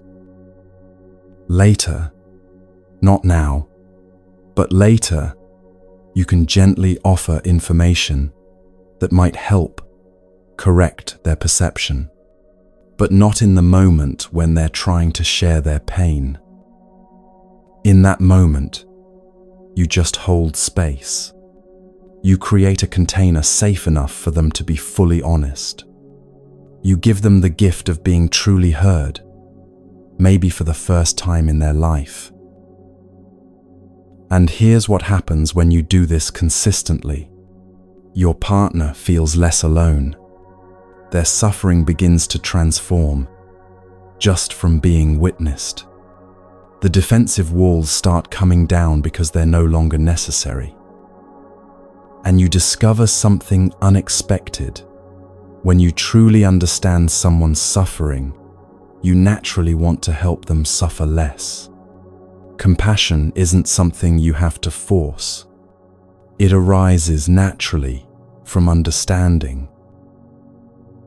So practice this today, not when there's a crisis or a fight, but right now. Ask your partner, is there anything you're carrying that you'd like to share with me? And then just listen for 10 minutes. No fixing, no defending, no advice unless they specifically ask for it. Just your full presence, your open heart, your genuine desire to understand. That's the gift. That's what changes everything. Here's something that will save you immeasurable suffering. Most of the time, when you're angry or hurt or convinced your partner did something to harm you deliberately, you're wrong about at least part of it. Not because you're stupid or delusional, but because we're all subject to wrong perceptions all the time about everything. The Buddha taught this with a simple example. You stand with friends watching the sunset. You're absolutely certain you're seeing the sun set below the horizon. But a scientist might tell you that the sun you're seeing already set 8 minutes ago. What you're seeing is just the image of the sun from 8 minutes in the past. We're subject to thousands of wrong perceptions like this every single day. Your partner doesn't call when they said they would. You think, they don't care about me, but maybe their phone died. Maybe they got caught in an emergency at work. Maybe they completely lost track of time, not because you're unimportant, but because they're human and imperfect. Your partner seems distant and cold. You think, they're pulling away from me. They're having an affair. They don't love me anymore. But maybe they're depressed. Maybe they're worried about something they haven't told you yet. Maybe they're dealing with pain that has nothing to do with you. Your partner criticizes something you did. You think, they're attacking me. They think I'm inadequate.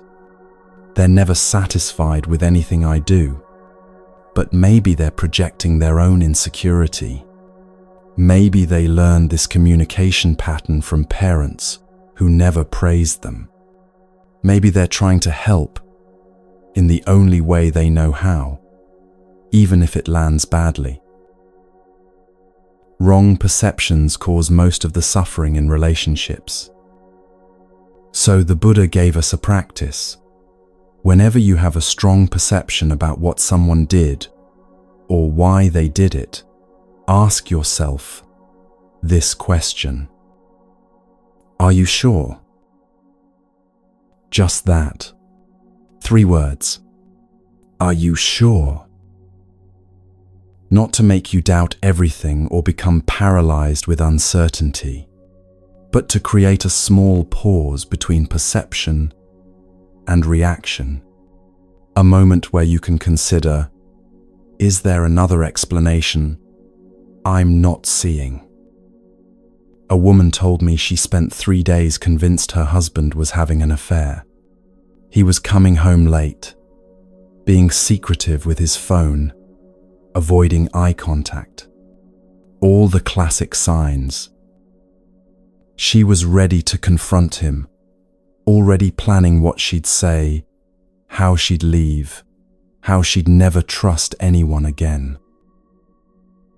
But she'd been practicing this question, "Are you sure?" So before confronting him, she asked. Turns out he was planning a surprise party for her 40th birthday. He'd been secretive because he didn't want to ruin the surprise. He'd been distracted because he was nervous about getting all the details right.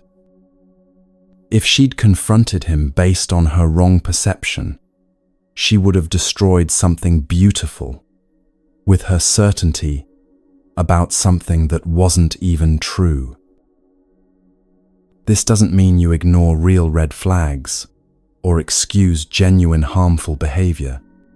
It means you hold your perceptions lightly enough to ask, am I seeing this clearly, or am I seeing it through the lens of my own fear, past experiences, insecurities? The practice is simple but not easy. When you feel that surge of certainty, I know exactly what they meant. I know exactly why they did that. I know they're trying to hurt me. Pause. Take a breath. Ask yourself, are you sure? Then, instead of reacting from your perception, check it. Ask your partner, when you said that, what did you mean? When you did that, what was happening for you? Give them a chance to explain before you decide you know their motivations better than they do. Most of the time, you'll discover that what you were so certain about was at least partially wrong. And that discovery can save your relationship from a fight that didn't need to happen, words that didn't need to be said, wounds that didn't need to be opened. So practice this today. Notice your perceptions about your partner. Hold them lightly. Ask, are you sure? And watch how much suffering dissolves when you give up the need to be certain about things you can't actually know for sure. Let me teach you something that sounds simple but changes everything. How to hug. Not the quick pat on the back as you pass each other in the hallway. Not the distracted half embrace while you're thinking about what's next on your to-do list. But a real hug.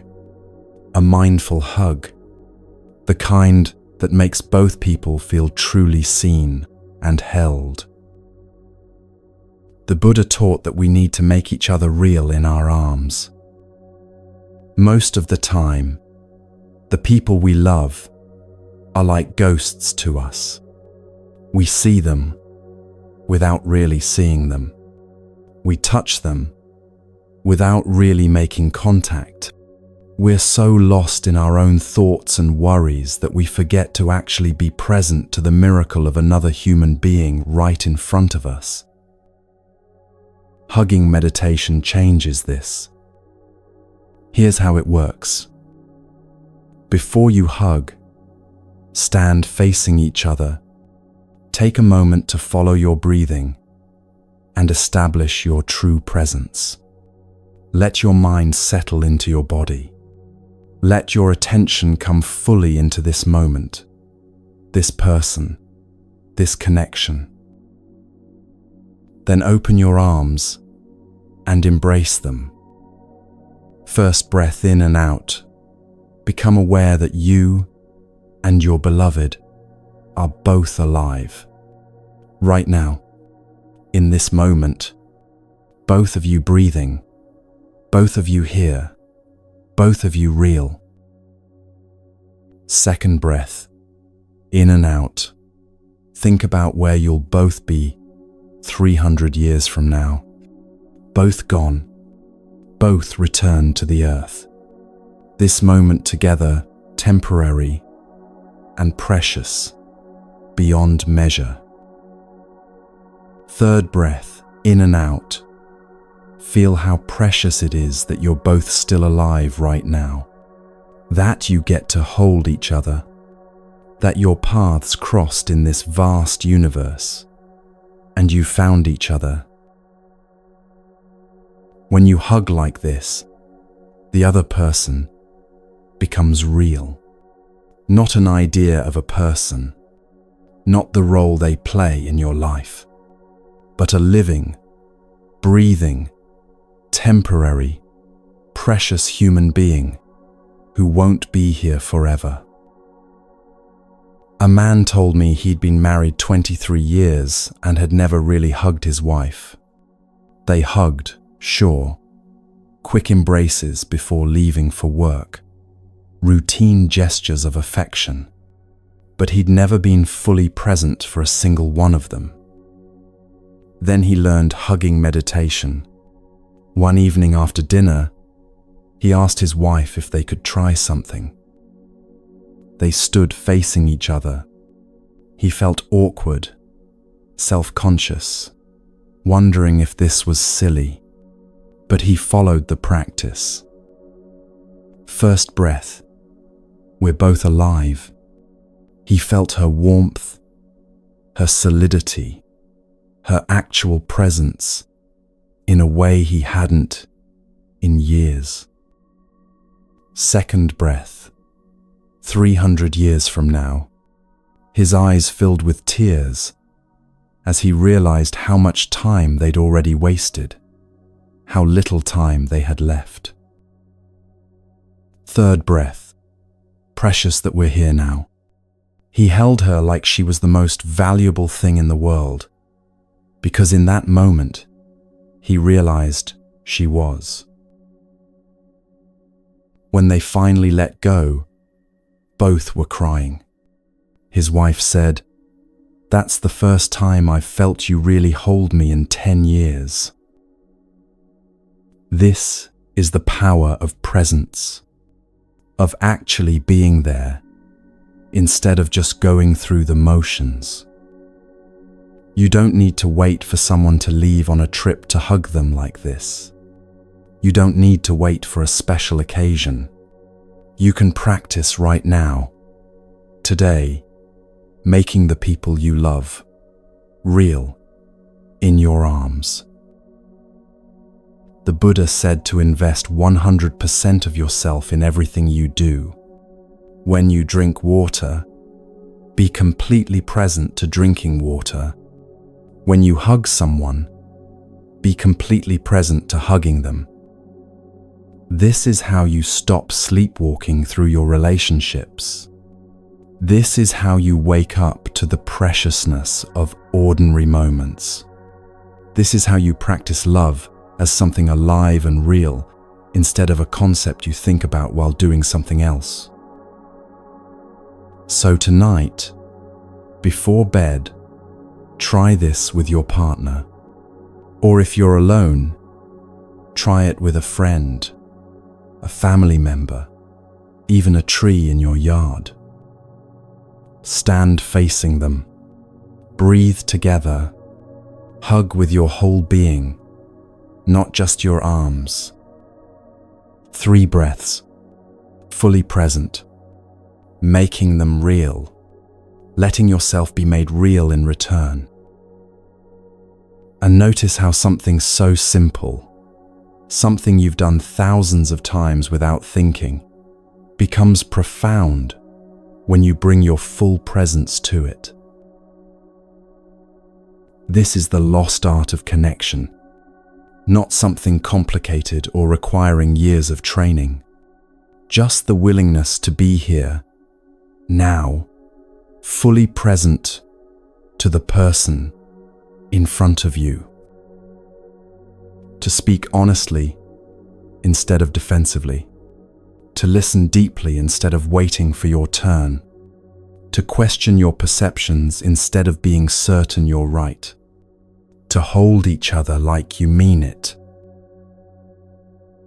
These simple practices, done consistently, will transform every relationship in your life.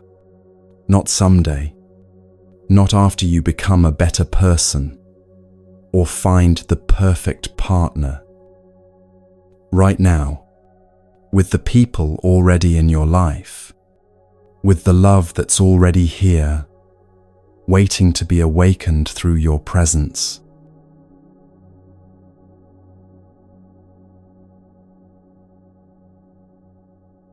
The Buddha said that nothing survives without food. Not plants, not animals, not even love. This might be the most important teaching about relationships you'll ever hear. If you don't know how to feed your love, it will die. Not because you're a bad person, not because you chose wrong, but because you let it starve. Most of us think we're feeding our love when actually we're poisoning it. We consume things that drain us, surround ourselves with influences that kill connection, fill our minds with toxic material, and wonder why our relationships feel depleted. The Buddha taught that there are 4 kinds of food we consume every day, 4 sources of nourishment that either strengthen love or weaken it. Edible food, what you put in your mouth. Sensory food, what you consume with your eyes, ears, and awareness. Volition, the intention and desire that drives you. And consciousness, your environment, and the collective energy around you. Most people only think about the first one, but the other 3 are just as important, maybe more so. Let's look at what you're actually feeding your love. Your body is not separate from your mind. Your mind is not separate from your love. When you eat in a way that harms your body, you harm your capacity to love. When you respect your body through mindful eating, you strengthen everything: your energy, your patience, your ability to be present, your emotional stability. This isn't about following a perfect diet or never enjoying food. It's about recognizing that how you treat your body affects how you treat others. A man told me he was always exhausted and irritable with his family, quick to anger, impossible to please, constantly drained. He blamed his job, his kids, his wife's demands. Then someone asked him, "What did you eat today?" He listed it off. Fast food for breakfast, skipped lunch because he was too busy, 3 energy drinks, vending machine dinner while working late, every single day.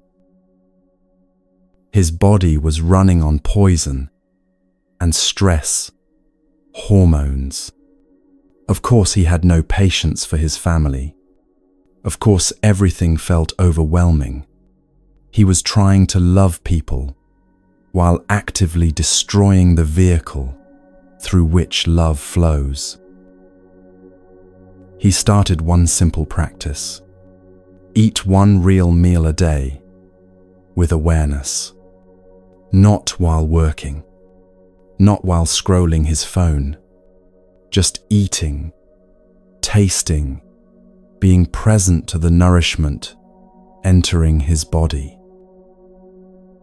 Within 2 weeks, his family noticed the difference. He was calmer, more present, less reactive, not because the external pressures changed, but because he stopped poisoning himself and started actually nourishing his body. The Buddha taught that eating with moderation is an act of love. Love for your body, which works so hard to keep you alive. Love for the earth, which grew the food you eat. Love for the people around you, who deserve your best energy instead of your exhausted, undernourished irritability. You don't have to become a health fanatic. You just have to pay attention. Notice how different foods make you feel. Notice when you're eating because you're hungry versus eating to numb emotions. Notice when you're feeding your body versus just filling a hole. And ask yourself, is what I'm consuming helping me love better or making it harder? Because if you can't respect your own body enough to feed it well, how can you respect someone else's body? If you're constantly depleted and running on empty, what do you have to offer? This is the first food. Simple, but profound. Treat your body like the sacred vessel it is. Now we come to something most people never consider: sensory food. Everything you consume with your eyes, ears, nose, and mind becomes part of you. Every image, every song, every conversation, every piece of media, it all enters your consciousness and shapes who you are. When you read a magazine full of anger and division, you consume that anger. When you watch violent shows before bed, you consume that violence. When you scroll through social media comparing yourself to others, you consume inadequacy and envy. And then you bring all of that to your relationship and wonder why you feel disconnected, anxious, irritable. The Buddha taught that if you consume toxic sensory impressions, they will feed your craving, anger, and fear. You become what you consume. A couple told me they spent every evening together, but felt completely disconnected. They'd come home from work, eat dinner in front of the television, watch shows until bedtime, then sleep. Every day the same routine. I asked them, "What are you watching?" Crime shows, murder mysteries, news programs cycling through disasters and outrage. 3 hours every night of violence, fear, anger, tragedy. Then they'd wonder why they couldn't sleep, why they felt anxious all the time, why they had nothing to talk about except complaints about the state of the world. I suggested they try something for 1 week. Turn off the television. Spend those 3 hours doing something else together. The first night was uncomfortable. They didn't know what to do without the screen to fill the space. But they sat outside and watched the sunset. They talked about things they hadn't discussed in years. They remembered why they liked each other. By the end of the week, both felt lighter, calmer, more connected. Not because they'd solved any major problems, but because they'd stopped consuming poison and started consuming beauty instead. This doesn't mean you can never watch television or read the news. It means being conscious of what you're feeding yourself. If you spend an hour scrolling through content that makes you feel inadequate, anxious, or angry, that's what you're feeding your love. You'll bring that energy to your partner whether you mean to or not. But if you set aside time each day to consume something beautiful, walking in nature, listening to music that moves you, reading something that inspires you, having a real conversation with someone you care about, that's what you'll have to offer. The practice is simple. Before consuming anything, ask yourself, will this nourish me or deplete me? Will this make me more capable of love or less? Then choose consciously instead of just defaulting to whatever's easiest or most distracting.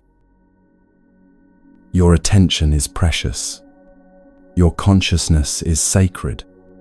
What you allow into it shapes everything about you, including your capacity to love. So be careful what you consume. Feed yourself beauty when you can. Protect your awareness from unnecessary poison. Give yourself the sensory nourishment that makes love possible. The third kind of food is volition, your intention, your desire, the motivation that drives everything you do. This is the energy that keeps you alive, the fuel that gets you out of bed each morning, the reason beneath all your choices. And most people have never examined it. What do you actually want?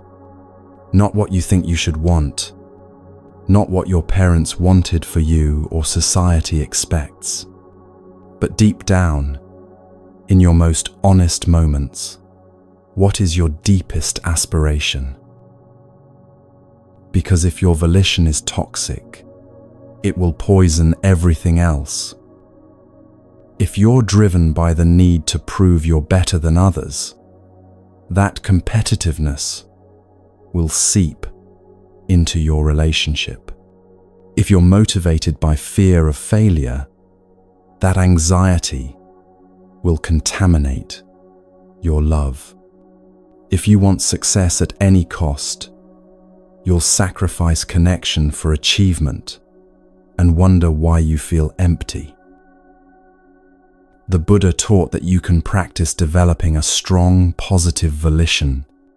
You can consciously choose what drives you. A woman told me she'd spent 20 years climbing the corporate ladder, sacrificing everything for the next promotion. Her marriage suffered. Her children barely knew her. Her health deteriorated. And when she finally reached the position she'd been working toward her whole life, she felt nothing. Empty, successful and alone. She asked me, what was it all for? I asked her, what was driving you? What was the volition beneath all those years of sacrifice? She was quiet for a long time. Then she said, I wanted to prove I was worthy. To show my father I wasn't the disappointment he thought I was. To demonstrate to everyone who doubted me that they were wrong. That's what had been feeding her for 2 decades. Not love, not compassion, not genuine aspiration to help others or make the world better. Just the toxic need to prove her worth by achieving more than everyone else. And it had worked, in a way. She'd achieved everything she set out to achieve. But the volition itself was poisonous, so the success tasted like ashes. She started practicing a different kind of volition. Every morning, before the demands of the day crashed in, she would sit quietly and connect with a deeper intention. I vow to develop understanding and compassion in myself, so I can bring more peace to the world. I vow to see the suffering in others and help relieve it when I can. I vow to create joy and connection instead of just accumulating achievements. At first, it felt fake, like she was pretending to care about things that weren't really important to her. But she kept practicing, and slowly, her life began to shift. She started making different choices, turning down projects that required sacrificing her family, prioritizing connection over achievement, measuring success not by promotions, but by whether she was becoming more loving, more present, more helpful. This is what it means to feed your love with healthy volition. To consciously choose an intention rooted in compassion instead of fear, in contribution instead of competition, in love instead of the desperate need to prove something. So ask yourself right now, what's driving you? What desire is underneath all your daily activities? If you don't like the answer, you can change it. Not by force or willpower, but by practice, by consciously reconnecting each day with a deeper, truer aspiration. When your volition is healthy, when you're driven by the intention to love and serve and grow, everything else becomes easier. Your relationship flourishes because you're no longer using it as a means to prove something or get something. You're just loving because that's what you've chosen to be about. The fourth source of nourishment is consciousness itself, both your individual consciousness and the collective consciousness of your environment. You become like the people you spend time with. You absorb the energy of the places where you live and work. You're shaped by the culture around you, whether you realize it or not. If you live in an environment where people are constantly angry and cynical, you'll become more angry and cynical. If you surround yourself with people who are bitter about relationships, you'll absorb that bitterness. If everyone around you treats love as a transaction or a competition, that will seep into your own relationships. But the opposite is also true. If you spend time with people who practice understanding and compassion, you'll naturally become more understanding and compassionate. If you're part of a community where people support each other's growth, you'll find it easier to grow. If you're surrounded by healthy relationships, your own relationship has a much better chance of thriving. A man told me his marriage was falling apart, and he didn't know why. He loved his wife. She loved him, but they couldn't seem to make it work. I asked him about their community. Who do you spend time with? Who are your closest friends? He listed them off. Every single one was divorced or in a miserable relationship. Every gathering turned into people complaining about their partners, making jokes about how marriage is a trap, reinforcing the belief that long-term love is impossible. He was swimming in toxic water and wondering why he kept getting sick. The Buddha taught that we need Sangha, community, a group of people who share the same aspiration, who support each other's practice, who remind us what's possible when we forget. This doesn't mean you abandon your friends who are struggling, but it means being conscious about whose energy you're absorbing and what kind of community you're building. The couple at our practice center who saved their marriage through deep listening practice didn't do it alone. They were surrounded by other couples who were also practicing, who could remind them what they were working toward when things got hard. They had a community that believed love was possible, that treated relationships as spiritual practice, that celebrated growth instead of cynically tearing each other down. That collective consciousness held them when their individual consciousness wanted to give up. So look at your environment. Look at who you spend time with. Look at what beliefs about love are floating in the air around you. Are you surrounded by people who believe relationships are hard work that's worth doing?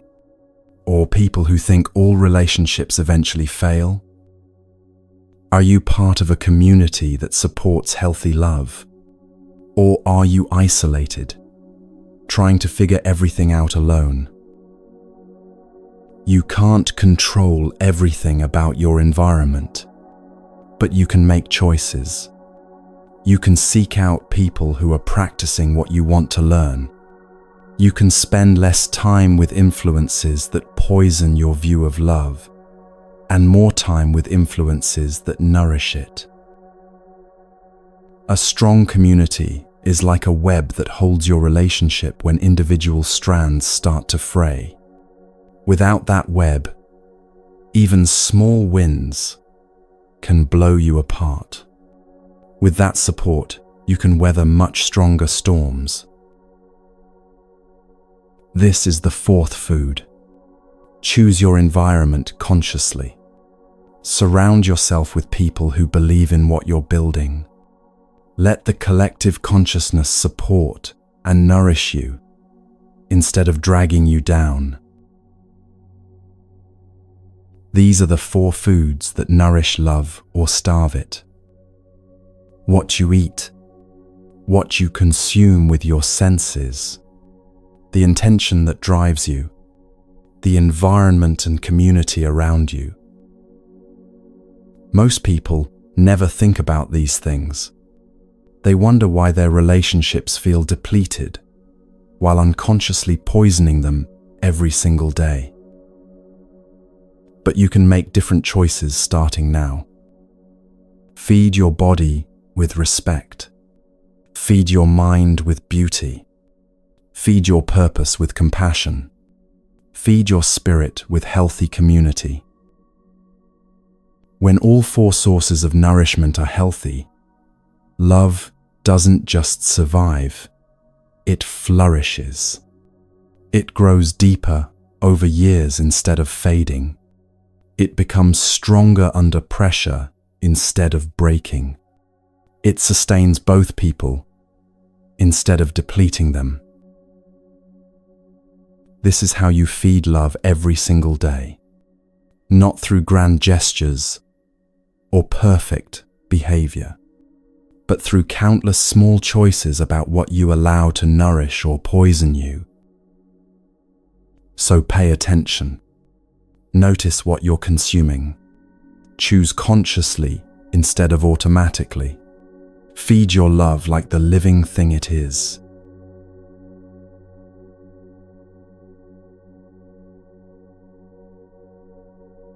Everything we've explored becomes real through practice. Not theory, not good intentions, not understanding the concepts intellectually and then doing nothing with them. Practice. The Buddha didn't teach philosophy for people to think about. He taught practices for people to live. Tools you can use today, in the middle of your actual messy, complicated life, to transform suffering into peace and loneliness into connection. These aren't advanced techniques requiring years of training. They're simple, accessible practices that work if you actually do them. So here are the tools that will change your life. Not someday. Starting now. A mantra is a sacred phrase that can transform a situation. It doesn't have to be in Sanskrit or Tibetan. It can be in your own language, spoken from your heart. The Buddha taught 6 mantras for relationships. 6 phrases that, when spoken with genuine presence, can heal wounds, prevent fights, and restore connection. First mantra, I am here for you. These 4 words might seem simple, but they contain everything. When you say this to someone you love, you're making yourself truly present, not just physically in the room, but actually here, mind and body, together, attention, fully given. Most of the time we're physically present, but mentally, somewhere else. Thinking about work, scrolling our phones, planning what's next. Our loved ones can feel this absence, even when we're standing right next to them. But when you stop, breathe, gather yourself completely, and say, "Darling, I am here for you," something shifts. You become real to them. They become real to you. Life becomes real in that moment instead of something you're rushing through on your way to somewhere else. Try this today.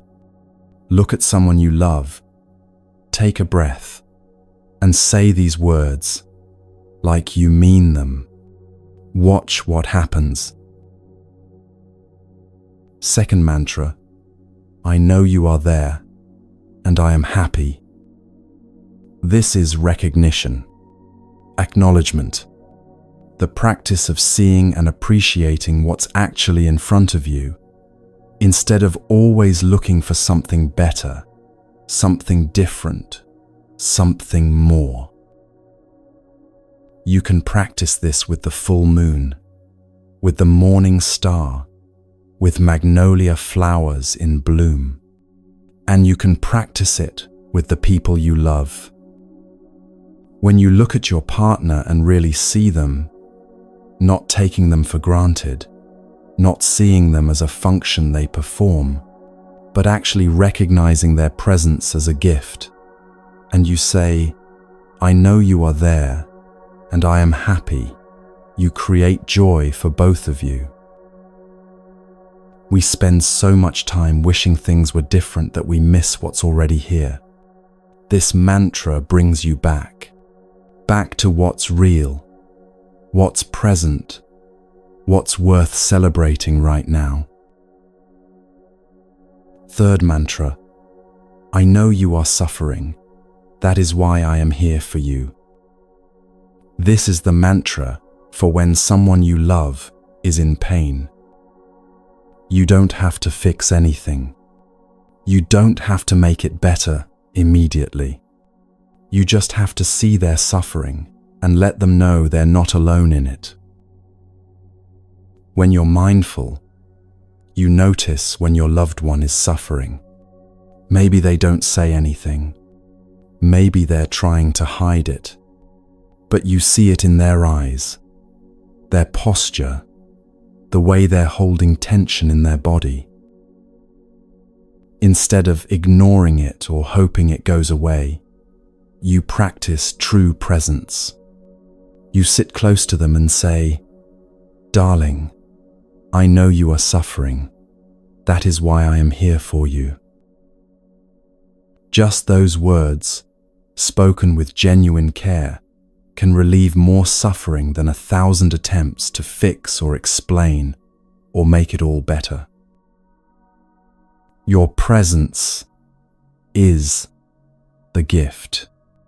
Your witness is the medicine. Fourth mantra, I am suffering. Please help. This might be the hardest mantra to speak because it requires complete vulnerability. When you're hurt, especially if you believe the person you love caused your hurt. Everything in you wants to withdraw. You want to lock yourself in your room, nurse your wounds alone, punish them with your absence.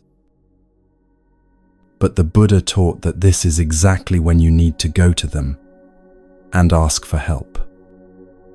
Not, you hurt me and you need to fix it. Not, this is your fault. Just, I am suffering and I need your help. A woman told me she spent 3 days in silent rage at her husband. He'd said something thoughtless that cut deep, and instead of telling him, she just froze him out. Cold silence, angry glances, the withholding of all warmth and connection. Finally, exhausted by her own anger, she remembered this mantra. She went to him and said, I am suffering. Please help me. He'd been waiting 3 days for permission to approach her. He sat down, took her hand, and said, Tell me what you need. That's the power of this mantra. It breaks through pride and opens the door to actual connection instead of silent warfare. Fifth mantra, this is a happy moment. Use this mantra to wake yourself up to the conditions of happiness that are already present. Maybe you're sitting together doing nothing special. Maybe you're walking hand in hand. Maybe you're eating a simple meal together. And you pause, look around, feel the moment fully, and say, this is a happy moment. Not fake positivity, not pretending everything is perfect, just honest recognition that right now, in this ordinary moment, you have so much to be grateful for. We're always waiting for happiness to arrive in some big dramatic way. The perfect vacation, the ideal circumstances, the moment when everything finally lines up. But happiness is here now, if you have eyes to see it. You're alive. The person you love is alive. You're together. The sun is shining, or the rain is falling. You have food to eat and air to breathe. This mantra helps you stop missing your life while waiting for something better. Sixth mantra, you are partly right. This is the mantra of humility. When someone praises you, you can say, you are partly right. You know you have good qualities, but you're not perfect. You don't let praise inflate your ego and make you forget your humanity. When someone criticizes you, you can also say, you are partly right. You know you have weaknesses, areas where you need to grow. You don't need to defend yourself as if admitting imperfection would destroy you. This mantra keeps you balanced, not superior when praised, not destroyed when criticized, just human, containing both strengths and weaknesses, always learning, always growing.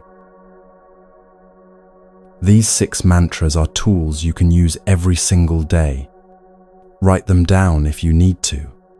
Keep them in your pocket. Practice them until they become natural. They're not magic spells that make problems disappear, but they're reliable practices that create openings for connection when connection feels impossible. Now let's practice something that will fundamentally change your relationship with yourself and everyone around you. This is metta meditation, loving kindness meditation, adapted from ancient Buddhist practice, but completely accessible to anyone right now. The practice begins with you, always with you. Find a comfortable position. You can sit, lie down, whatever allows you to be still and present. Close your eyes if that feels comfortable. Take a few deep breaths to settle your body and mind. Now, speaking either aloud or silently to yourself, begin with these phrases. May I be peaceful, happy, and light in body and spirit. Let that settle. Don't rush. Actually wish this for yourself. May I be safe and free from injury. Breathe with it. Mean it. May I be free from anger, afflictions, fear, and anxiety. Notice what arises when you say this. Don't judge it. Just notice. May I learn to look at myself with the eyes of understanding and love. This one might be hard. Most of us have spent years looking at ourselves with judgment and criticism, but practice anyway. May I be able to recognize and touch the seeds of joy and happiness in myself. They're there, even if buried under layers of suffering. They're there. May I learn to identify and see the sources of anger, craving, and delusion in myself. Not to judge them, to see them clearly so you can transform them. May I know how to nourish the seeds of joy in myself every day. This is the practice we've been talking about. Feeding the good, starving the harmful. May I be able to live fresh, solid, and free. Feel what this would be like. Alive, grounded, unbound. May I be free from attachment and aversion, but not be indifferent. This last one is important. Free doesn't mean you don't care. It means you care without clinging or pushing away. Practice this for yourself until it starts to feel genuine. Not just words, but actual wishes for your own well-being. Then, when you're ready, extend the practice outward. Choose someone you like, someone easy to love. Picture them clearly and repeat the phrases, substituting you for I. May you be peaceful, happy, and light in body and spirit. Then choose someone neutral, someone you see regularly but don't have strong feelings about. The person at the coffee shop, the mail carrier. Practice wishing them well-being. Then choose someone you love deeply. Your partner, your child, your closest friend. Really feel these wishes for them. And finally, this is the advanced practice. Choose someone who's difficult for you. Someone who's hurt you or who you find challenging. Can you wish them peace? Can you hope they find freedom from suffering? You don't have to like them. You don't have to excuse their harmful behavior. But can you recognize that they, too, are suffering, and that their freedom from suffering would benefit everyone? This practice transforms your heart gradually, naturally, not through force, but through the simple act of wishing well-being for yourself and others, over and over, until it becomes who you are. Here's a simple relationship health check. 20 questions to ask yourself occasionally, not to judge your relationship, but to bring awareness to what's actually happening. You don't need to answer them all right now. Just let them sit in your awareness. Are you in love? Are you still in love? Do you want to reconnect with the person who used to be the one you love? Do you think this person is happy? Do you have time for each other? Have you been able to preserve your true presence? Are you capable of offering freshness every day? Do you know how to handle suffering in yourself? Can you help handle suffering in the other person? Do you understand the roots of your own suffering? Can you understand suffering in the other person?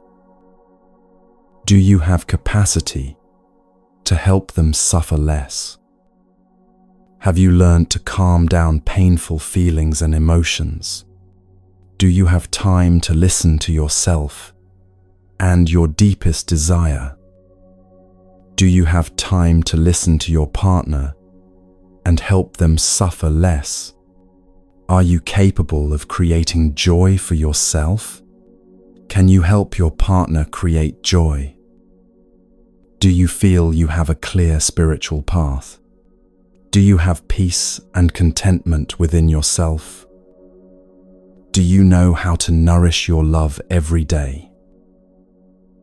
These aren't yes or no questions with right or wrong answers. They're invitations to look deeply, to be honest, to notice where you're strong and where you need to grow. Come back to these questions every few months. Watch how your answers change as you practice. Finally, some simple rituals to weave these practices into your daily life. Morning intention.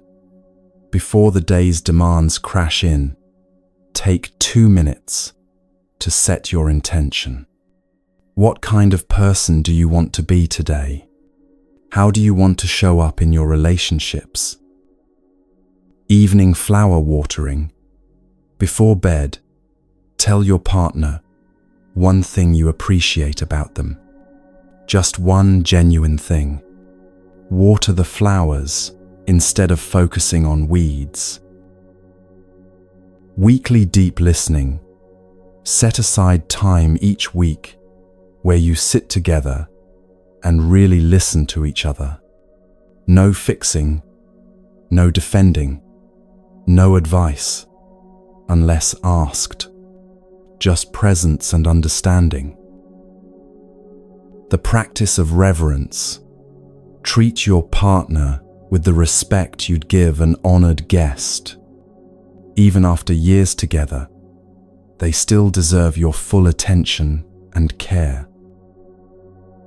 These rituals might seem small, but they're what keep love alive over decades. Not grand gestures or perfect behavior, but consistent small acts of mindfulness and care. The Buddha taught that transformation can happen very quickly when you practice sincerely. You don't need years of training. You just need to begin. So begin today. Choose one practice from this section. Just one. And actually do it. Not perfectly, not with complete understanding of all the nuances. Just do it with sincerity and see what happens. These practices work, not because they're magic, but because they align you with how love actually functions, through presence, understanding, compassion, and genuine care. When you practice consistently, you stop being someone who thinks about love and become someone who lives it. And that changes everything.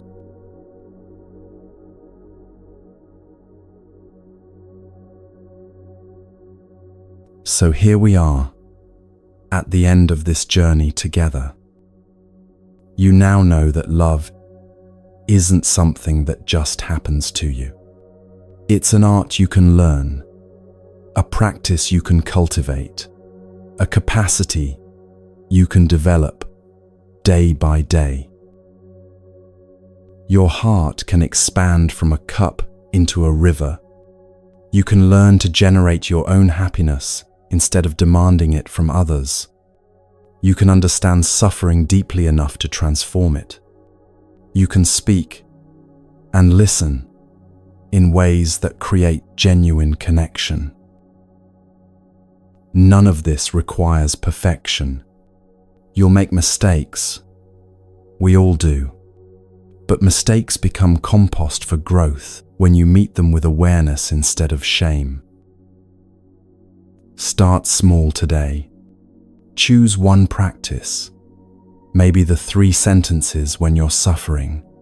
Maybe hugging with presence. Maybe one moment of genuine listening. Just one thing. Build from there. And remember, you're not alone in this. Wherever you're listening from right now, whether it's morning light or deep night, whether you're feeling hopeful or heartbroken, you're part of a global community, learning to love more skillfully. May your heart expand like a river, capable of holding everything with grace. May you water the flowers in yourself and in those you love. May your love bring healing to everyone it touches. Take one more breath with me now. Let it out slowly. And know that every moment is a new chance to begin again. Until we meet again, may you be peaceful, happy, and deeply loved. Thank you for walking this path together.